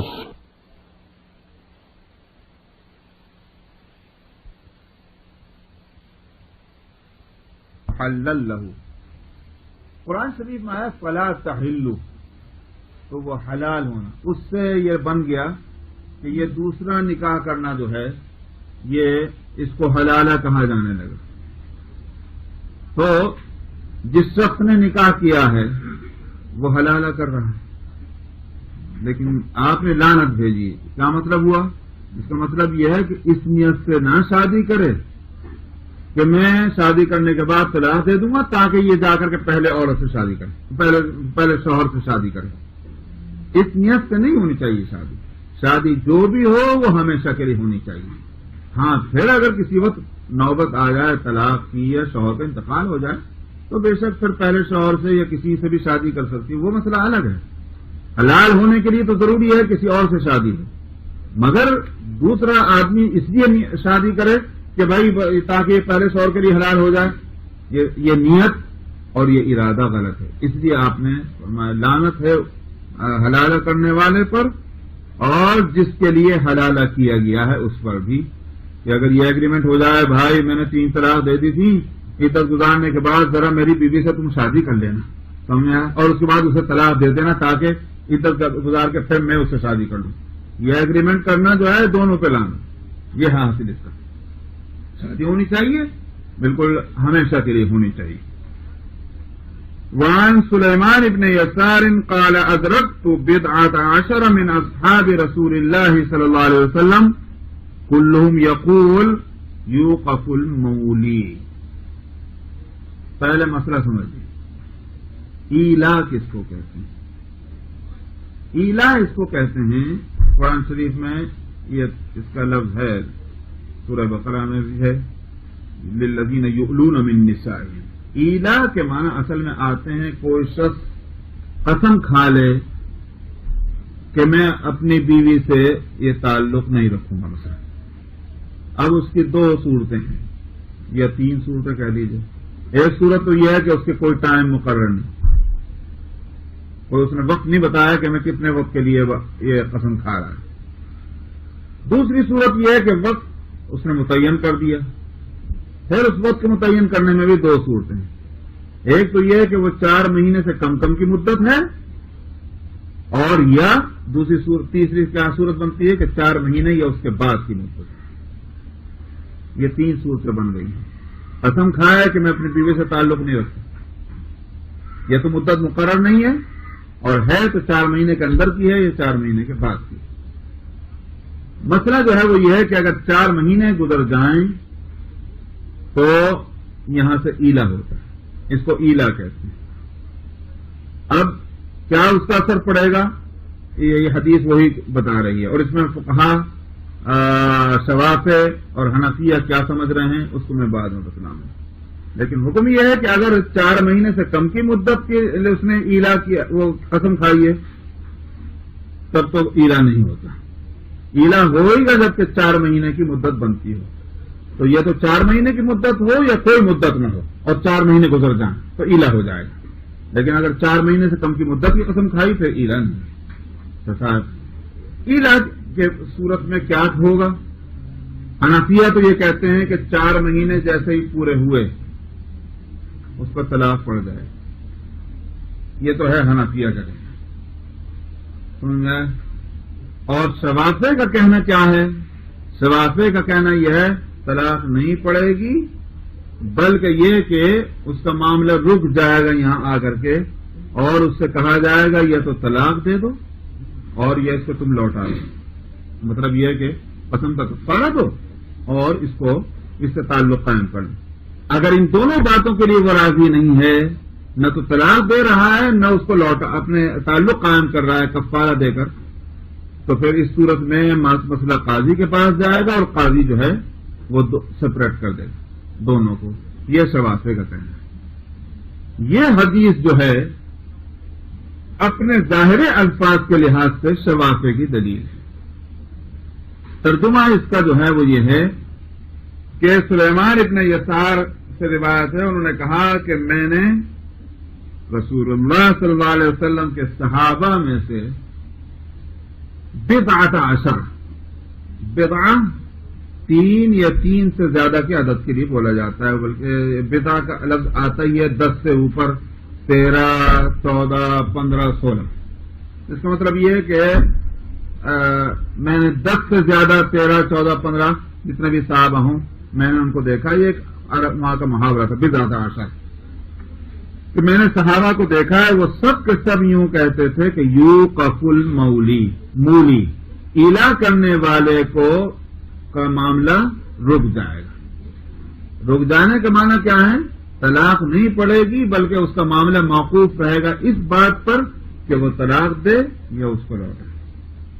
یہ ہے اس کے حدیث کے معنی. شوافع یہی بات کہتے ہیں. حنفیہ کی دلیل کیا ہے؟ حنفیہ کی دلیل جو ہے وہ اصل مسئلہ جو آ رہا ہے وہ آ رہا ہے قرآن شریف کی آیت کا. قرآن شریف میں جو آیت آئی ہے للذین یؤلون من نسائہم تربص 4 اشہر فإن فاؤوا فإن اللہ غفور رحیم وإن عزموا الطلاق فإن اللہ سمیع علیم. سورہ بقرہ کے اندر یہ آیت. ترجمہ اس کا یہ ہے کہ جن لوگوں نے اپنی بیویوں کے ساتھ ایلا کیا ہے 4 مہینے ان کو ٹھہرنا ہے. تربص 4 اشہر 4 مہینے کا، اس لیے کہ ایلا 4 مہینے میں ہوتا ہے. فإن فاؤ، یہ لفظ فإن جو ہے یہاں ائمہ میں آ کر اختلاف ہوا. شوافی اس کا ترجمہ کرتے ہیں پھر اگر انہوں نے اس میں تعلق قائم کر لیا تو جو کچھ ہوا اب تک اس نے قسم کھائی تھی، یہ کیا تھا، وہ کیا تھا، زیادتی کی تھی، اللہ معاف فرما دیں گے، کفارہ دے دو، تعلق قائم کر دو. وہی عدم الطلاق، اور اگر طلاق کا ارادہ کر لیا فإن اللہ سمیع علیم، تو اللہ تعالیٰ دیکھو سنتے بھی ہیں اور جانتے بھی ہیں. مطلب یہ کہ تو ان کا ترجمہ کیا شوافی نے پھر اگر، تو معلوم ہوا 4 مہینے کے بعد یا تو تعلق قائم کرے یا طلاق دے. شوافی نے یہ ترجمہ کیا ہے. حنفیہ کہتے ہیں کہ فَإِن کا ترجمہ پھر مت کرو، بلکہ فا جو ہے یہ عربی میں اس کے لیے لفظ آتا ہے، عربی گرامر میں کے لحاظ سے جو ایکسپلینیشن ہوتا ہے عربی گرامر میں، تو فا 2 طرح سے مقصد کے لیے آتا ہے. ایک تو ہے تعقیب کے لیے، جیسے میں نے کہا کہ یہ پھر، یعنی ایک چیز کے بعد دوسری چیز، فا اس مقصد کے لیے بھی آتی ہے. اور فا جو ہے ایکسپلینیشن کے لیے بھی آتی ہے. سمجھا؟ تو حنفیہ کہتے ہیں یہ ایکسپلینیشن کے واسطے کہ 4 مہینے 10 دن رکنا ہے، سو اس دوران، یعنی اسی 4 مہینے کے دوران یا تو وہ اسے تعلق قائم کر لیں، اور اگر طلاق کا ارادہ کیا ہے تو طلاق دے دیں. یہ حنفیہ کہنا ہے. حنفیہ سے پوچھا جائے تم نے کہاں سے نکالی یہ بات؟ ان کا کہنا یہ ہے کہ عبداللہ بن مسعود رضی اللہ عنہ کی قرأت جو ہے اس آیت کی، عبداللہ بن مسعود جو ہیں رضی اللہ عنہ وہ صحابہ میں بہت ممتاز، میں کتنی مرتبہ بتا چکا ہوں، اور علم قرآن کے معاملے میں بھی اور علم فقہ کے معاملے میں بھی. تو جب اگر وہ کوئی بات نقل ان سے ہو رہی ہو تو اس کی بڑی اہمیت ہے. عبداللہ بن مسعود نے قرآن شریف کی اس آیت کی قرأت جو کی ہے تو اس میں ہے فَإِن فَاؤُوا فِيهِنَّ، جبکہ آپ کی جو قرآن شریف ہمارے سامنے موجود ہے اس میں فِيهِنَّ کا لفظ نہیں ہے، لیکن عبداللہ بن مسعود والی قرأت کے اندر جو ہے فِيهِنَّ کا لفظ ہے. یعنی ان 4 مہینے 10 دن کے اندر اگر اس نے تعلق قائم کر لیا تو فِيهِنَّ میں ایک تو قرأت، اگرچہ وہ قرأت جو ہے صرف عبداللہ بن مسعود کی ہے، اور اس لیے اس کو نہیں لیا گیا کہ تنہا ایک آدمی کی قرأت ہے، بقیہ اوروں نے اس کو نہیں لیا ہے، اس لیے اس کو چھوڑ دیا گیا، لیکن کم سے کم مسئلے کے سمجھنے میں اس سے مدد مل رہی ہے. نمبر 1. نمبر 2 جو ہے وہ یہ ہے کہ حضرت علی، ابن عباس اور ابن عمر اور ان سب صحابہ جو بڑے بڑے جلیل قدر صحابہ ہیں، ان کا بھی فیصلہ اور ان کا فتویٰ وہی ہے کہ جو حنفیہ ہے. تو معلوم ہوا کہ اتنے بڑے بڑے صحابہ جو ایک فتویٰ دے رہے ہیں تو ان کے نزدیک آیت قرآنی میں فَإِن فا کا مطلب جو ہے وہ ایکسپلینیشن ہے، بعد تعقیب کے لیے نہیں ہے.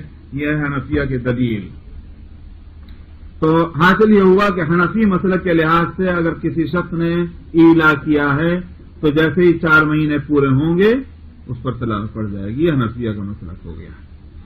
وعن ابي سلمة ان سلمان بن صخر ويقال له سلمة بن صخر البياضي جعل امراته عليه كظهر امه حتى يمضي رمضان، فلما مضى نصف من رمضان وقع عليها ليلا فأتى رسول الله صلى الله عليه وسلم فذكر ذلك له، فقال له رسول الله صلى الله عليه وسلم اعتق رقبة. قال لا أجدها. قال فصم 2 شهرين متتابعين. قال لا أستطيع. قال أطعم 60 مسكينا. قال لا أجد. فقال رسول الله صلى الله عليه وسلم لفروة ابن عمرو اعطيه ذلك العرق وهو مقتل يأخذ 15 صاعا أو 16 صاعا ليطعم 60 مسكينا. رواه الترمذي ورواه أبو داود وابن ماجه والدارمي عن سليمان بن يسار عن سلمة بن صخر نحوه. قال كنت امرأ أصيب من النساء ما لا يصيب غيري، وفي رواية ما آني أبو داود والدارمي فأطعم وسقا من تمر بين 60 مسكينا. اس حدیث کا جو حدیث گزر چکی ہے اس میں تو ایلا کا مسئلہ ہے، اور میں سمجھتا ہوں کہ سب نے اس کو سمجھ لیا ہوگا کہ قسم کھا کر یہ کہنا کہ میں اس سے تعلق نہیں رکھوں گا اپنی بیوی سے، تو وہ 4 مہینے کی مدت مقرر کی ہے یا کوئی مدت مقرر نہیں کی ہے تو 4 مہینے پورے ہونے پر ایلا ہو جائے گا.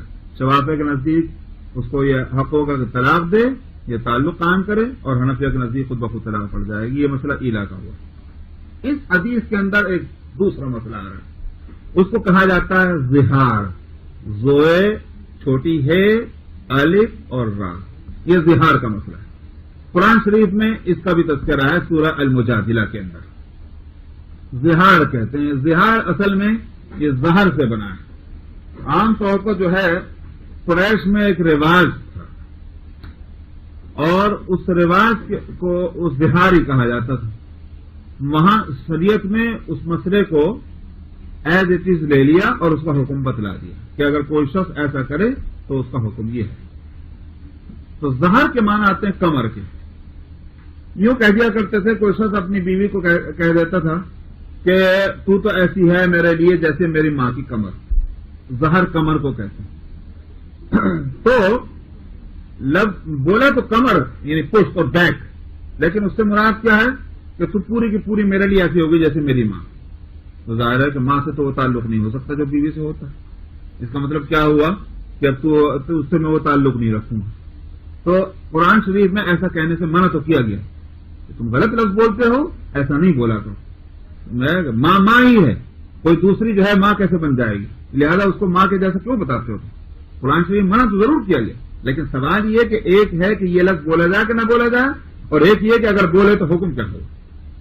یہاں اس کا حکم بتایا گیا ہے اور وہاں بھی اس کا حکم ہے، لیکن یہاں حدیث میں ہے۔ ابو سلمہ سے روایت ہے کہ سلمان ابن صخر، اور ان کو سلمہ ابن صخر بیاضی بھی کہا گیا ہے۔ تو سلمان کا دوسرا نام جو جیسا ہوتا ہے بعض جگہ نام تو پیپرز میں کچھ اور ہے اور پکارنے میں کچھ اور، تو ایسے ہی ان کا ایک نام اصل نام تھا سلمان، لیکن پکارا کرتے تھے سلمہ ابن صخر البیاضی۔ بیاضی جو ہے یہ ان کے خاندان میں اوپر فور فادرز میں کوئی رہا ہوگا بیاض ابن عامر، ان کی طرف نسبت کر کے ان کو بیاضی کہا جاتا تھا۔ انہوں نے کیا کیا، سلمان ابن صخر یا سلمہ ابن صخر جو بھی کہیے، انہوں نے اپنی بیوی کے ساتھ زہار کیا اور ان کو کہا کہ بھائی تو میرے لیے ایسی ایسی میری ماں کی کمر۔ اچھا صاحب، اور ایسا لگتا ہے کہ وہ یہ کہا ہوگا کہ پورے رمضان تو میرے واسطے ایسی، رمضان کا مہینہ سامنے تھا، تو پورے رمضان تو میرے لیے ایسی رہے۔ ابھی آدھا رمضان گزرا تھا، فلما مضى نصف من رمضان، آدھا رمضان گزرا تھا، تو وہ انہوں نے جو ہے اس سے اپنی بیوی سے وہ تعلق قائم کر لیا رات میں۔ اب جب زہار کر لیا تھا پورے رمضان کے لیے، ایک طرح کی یہ اس کا حکم یہ تھا کہ ان کو پورے مہینے وہ کام نہیں کرنا تھا، لیکن ہوا تو نبی کریم صلی اللہ علیہ وسلم کے پاس آئے، اور اس نہیں کرنا تھا کہ معنی یہ ہے کہ جب بھی کرے اس سے پہلے وہ کفارہ دے، کیونکہ اس نے ایک حرام قرار دینے کے معنی کیا ہے، اس کا حکم ایسا ہے جیسے کوئی قسم کھا لے، اور قسم کے خلاف کرنے سے کفارہ دینا پڑتا ہے۔ حکم یہ ہے کہ کفارہ دے، کفارہ دیا نہیں اور تعلق قائم کر لیا، سمجھ میں آیا؟ یہ واقعہ لے کر نبی کریم صلی اللہ علیہ وسلم کے پاس آئے تو فذکر ذلک لہ، آپ سے اس کا ذکر کیا، نبی کریم صلی اللہ علیہ وسلم نے فرمایا غلام آزاد کرو، کفارہ دینا ہے تم کو تو لہذا غلام آزاد کرو۔ قال لا اجدها، انہوں نے کہا کہ میں تو غلام میرے پاس کوئی ہے نہیں تو میں آزاد کہاں سے کروں؟ آپ نے فرمایا 2 مہینے کنٹینیو روزے رکھو، تو انہوں نے کہا کہ اس میں میرے اندر کہاں طاقت آئی، آدھا مہینہ گزرا تو یہ حرکت ہو گئی، سمجھنا؟ تو میں 2 مہینے کہاں سے مسلسل روزہ رکھا؟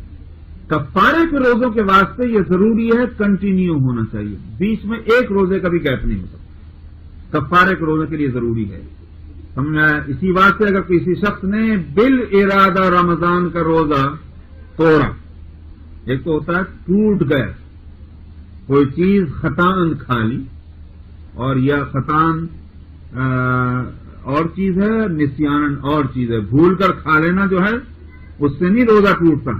خطان کھانے کے معنی یہ ہیں کہ کیا نام ہے، یاد ہے کہ روزہ ہے مگر منہ میں ڈال لیا اور وہ کھا لیا، یہ ہے خطا۔ خطان روزہ اگر ٹوٹا تب تو صرف ایک قضا ہے، روزے کے بدلے میں روزہ۔ ارادتاً اگر کسی شخص نے کوئی ایسی حرکت کی جس سے روزہ ٹوٹ جاتا ہے تو پھر کفارہ ہے، اور کفارہ جب روزہ رکھے گا تو پھر کنٹینیو ہوگا، ایک روزہ بیچ میں نہیں چھوٹے گا۔ یہ ہے اصل میں کفارے کے روزوں کا مسئلہ۔ تو آپ نے فرمایا کہ 2 مہینے مسلسل روزے رکھو، انہوں نے کہا مجھ میں اس میں طاقت نہیں ہے، اس لیے کہ میں اس کو نہیں برداشت کر سکتا. تو پھر آپ نے فرمایا 60 مسکینوں کو کھانا کھلاؤ. قرآن شریف میں یہ تھا کہ غلام آزاد کرو، 2 مہینے کے روزے رکھو، یہ 60 مسکینوں کو کھانا کھلاؤ. آپ نے فرمایا کہ 60 مسکینوں کو کھانا کھلاؤ. تب انہوں نے کہا اچھا اس سے ایک بات میں یہاں روک کر یہاں یہ بھی کہہ دوں، نبی کریم صلی اللہ علیہ وسلم ترتیب قائم کر رہے ہیں. قرآن شریف میں یہ ہے کہ کیا نام ہے، اس انداز میں بتلا دیا گیا ہے کہ جیسے ان میں سے کوئی بھی کام کر لو. اور بعض لوگ جب فتویٰ دیتے ہیں تو وہ اسی طرح کہتے ہیں جو کام آسان ہے وہ کر لو بھائی. میرے سامنے یہ حدیث ہونے کی وجہ سے میں یہی ترتیب رکھتا ہوں کہ بھائی ٹھیک ہے غلام آزاد ہونا تھا لیکن آج کل غلام تو ہے نہیں، لہذا پہلا کام کیا ہے، روزے رکھو. روزے رکھنے کی طاقت اگر نہ ہو، یہ اس کے اور اللہ کے بیچ معاملہ ہے، مفتی صاحب اور اللہ کے بیچ میں نہیں. مفتی صاحب کو مسئلہ صحیح بتانا چاہیے، فتویٰ صحیح دینا چاہیے، اس کو روزے رکھنے. ہاں اگر واقعتاً وہ روزے نہیں رکھ سکتا تب جو ہے وہ کھانا کھلانے کا مسئلہ. یہاں اس ملک کے اندر کھانا کھلانا بہت آسان ہے، 60 کو نہیں 600 کو کھلا دیجیے. روزے رکھنا بڑا مشکل کام ہے. اب یہاں لوگ کیا ہیں وہ اس لیے وہ آسان کام لے لیتے ہیں. جب تک وہ ممکن نہ ہو، اس کی طاقت نہ ہو روزے رکھنے کی، اس کے بغیر فتویٰ نہیں دینا چاہیے اور کے ساتھ اور کھانا کھلانا ہے. نبی کریم صلی اللہ علیہ وسلم نے وہی ترتیب قائم کی. تو آپ نے فرمایا کہ 60 مسکینوں کو کھانا کھلاؤ. انہوں نے کہا کہ میرے پاس تو اتنا نہیں ہے کہ میں 60 مسکینوں کو کھانا کھلاؤں. لا اجد. تو نبی کریم صلی اللہ علیہ وسلم نے فروہ ابن عمرو جو ان کے پاس کچھ ایسا غلہ یا سامان آ کے رکھا ہوا ہوگا، ان کو اس کا ذمہ دار بنا رکھا ہوگا، تو آپ نے ان کو حکم دیا کہ یہ ٹوکرا جو جس میں یہ کھجوریں رکھی ہوئی ہیں، یہ ٹوکرا جو ہے ان کو دے دو پورا کھجوروں کا. اور وہ ٹوکرا کیا تھا؟ وہ ایک ایسا اتنا بڑا وہ ٹوکرا تھا کہ جس میں 15 یا 16 سا کھجوریں آتی ہوں. ایک سا 3.5 کلو کا ہوتا ہے، 3.5 سیر کا. تو 15 یا 16 سا، اب لگا لیجیے کتنا ہو جی، 15 تیا 50 ہو گیا، 50 کلو کے قریب کھجوریں تھیں اس میں. تو 60 مسکینوں کو کھانا کھلانے کا مطلب 50 کلو کھجوریں. تو میں کتنی کھاتے ہوں گے ماشاءاللہ اس زمانے میں کھجوریں. تو ایک آدمی معلوم ہوتا ہے کہ ایک سیر یا 1 کلو کھجور کھا لیتا ہوں میں، اس لیے کہ یہ غذا تھی. اب آج ہم لوگوں کی تو وہ قوتیں نہیں ہیں نا، ہم جو ہے خالی کھجور کھا کے جو ہے گزارا کر لیں نہیں ہو سکتا. 2 نہیں کھائیں گے 3 کھا لیں گے، چھٹی ہو گئی. اس کے بعد ڈاکٹر صاحب کے پاس آگے چلے جائیں گے، سب پیٹ میں درد ہو رہا، 3 کھجوریں کھا لی تھی، اور ڈاکٹر صاحب کہیں گے کہ تمہارے اندر جو ہے وہ کولیسٹرول بڑھ گیا اس لیے کہ تم نے میٹھا کھا لیا، اور اس طرح چیزیں شکر پیدا ہو جائے گی اور کولیسٹرول ایک مصیبت. اس زمانے میں نہ کولیسٹرول تھا نہ کچھ تھا، خالی دودھ پی لیا پیٹ بھر گیا چل دیے، خالی کھجوریں کھا لی چل دیے، یہ وہ زمانہ. تو بہرحال یہ کہ آپ نے ان کو یہ حکم دیا کہ فروہ ابن عمرو کو کہ یہ ٹوکرا ان کو دے دو. اور وہ ایک ایسا بڑا ٹوکرا تھا کہ جس میں 15 یا 16 سا کھجوریں تھیں تاکہ وہ 60 مسکینوں کو کھانا کھلا دیں. اچھا صاحب، یہ تو ترمذی کی روایت ہے. ابو داؤد، ابن ماجہ اور دارمی کے اندر سلیمان ابن یسار سے ہی یہ روایت اس طرح ہے. سلمہ ابن صخر میں یہ پوری روایت بیان کرنے کے بعد سلمہ ابن صخر کا یہ قول نقل کیا کہ میں ایک ایسا شخص تھا کہ مجھے عورتوں بیوی سے مجھے وہ رغبت تھی کہ جو عام طور پر مردوں کو نہیں ہوتی، یعنی اس تعلق کے لیے طبیعت ہے. طبیعت میں کسی کی زیادہ حرارت ہوتی ہے، کسی میں برودت ہوتی ہے، تو طبیعتوں کے فرق سے یہ مسئلہ، اس واسطے یہ برداشت نہیں کر سکتے تھے.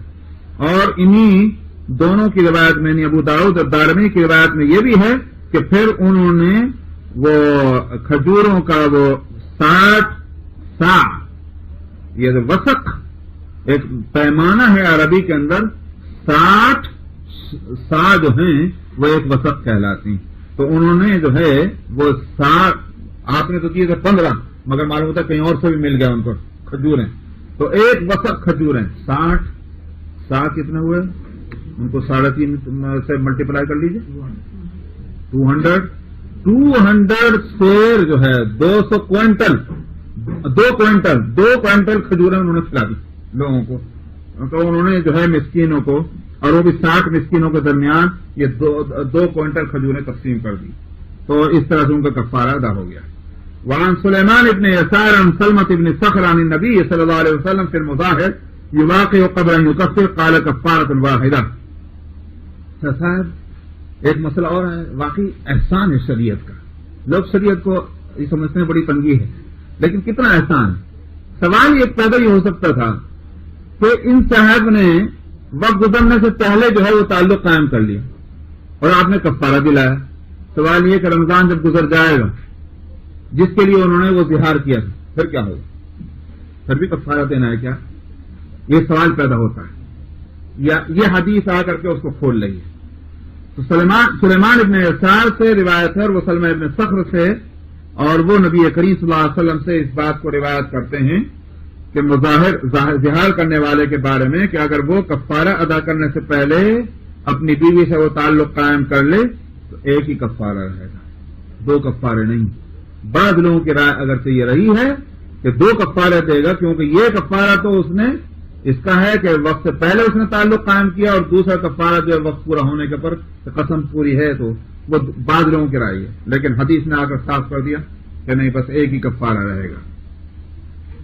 الفصل الثالث عن اکرمہ عن ابن عباس ان رجلا ظاہر من امراته فغشيها قبل ان يكفر فاتى النبي صلى الله عليه وسلم فذكر ذلك له فقال ما حملك على ذلك؟ قال يا رسول الله رأيت بياض حجليها في القمر فلم املك نفسي ان وقعت عليها فضحك رسول الله صلى الله عليه وسلم وامره الا يقربها حتى يكفر. اکرمہ سے روایت ہے، وہ ابن عباس رضی اللہ عنہما سے نقل کرتے ہیں کہ ایک شخص نے اپنی بیوی سے ظہار کیا اور وہ کفارہ ادا کرنے سے پہلے ہی انہوں نے کیا کیا، وہ اپنی بیوی سے تعلق قائم کر لیا. تو نبی کریم صلی اللہ علیہ وسلم کے پاس آئے اور آ کر اس نے یہ واقعہ بیان کیا. ہو سکتا ہے کہ جو پہلے حدیث میں جو نام لے کر واقعہ بیان کیا گیا ہے وہی واقعہ ہو، یہ بھی ہو سکتا ہے کوئی دوسرا واقعہ ہو ایک ہی جیسا. تو نبی کریم صلی اللہ علیہ وسلم نے پوچھا کہ یہ ایسی حرکت تم سے کیوں ہوئی؟ تم نے ظہار کیا، جو وقت مقرر کیا تھا اس سے پہلے تم نے یہ تعلق کیوں کیا؟ کیا بات ہوئی؟ انہوں نے کہا کہ یا رسول اللہ مجھے اس کے پازیب نظر آ گئے تھے، بہت میری طبیعت مچل گئی. آپ بہت ہنسے یہ سن کر کے، اور آپ نے فرمایا کہ کفارہ ادا کرنے سے پہلے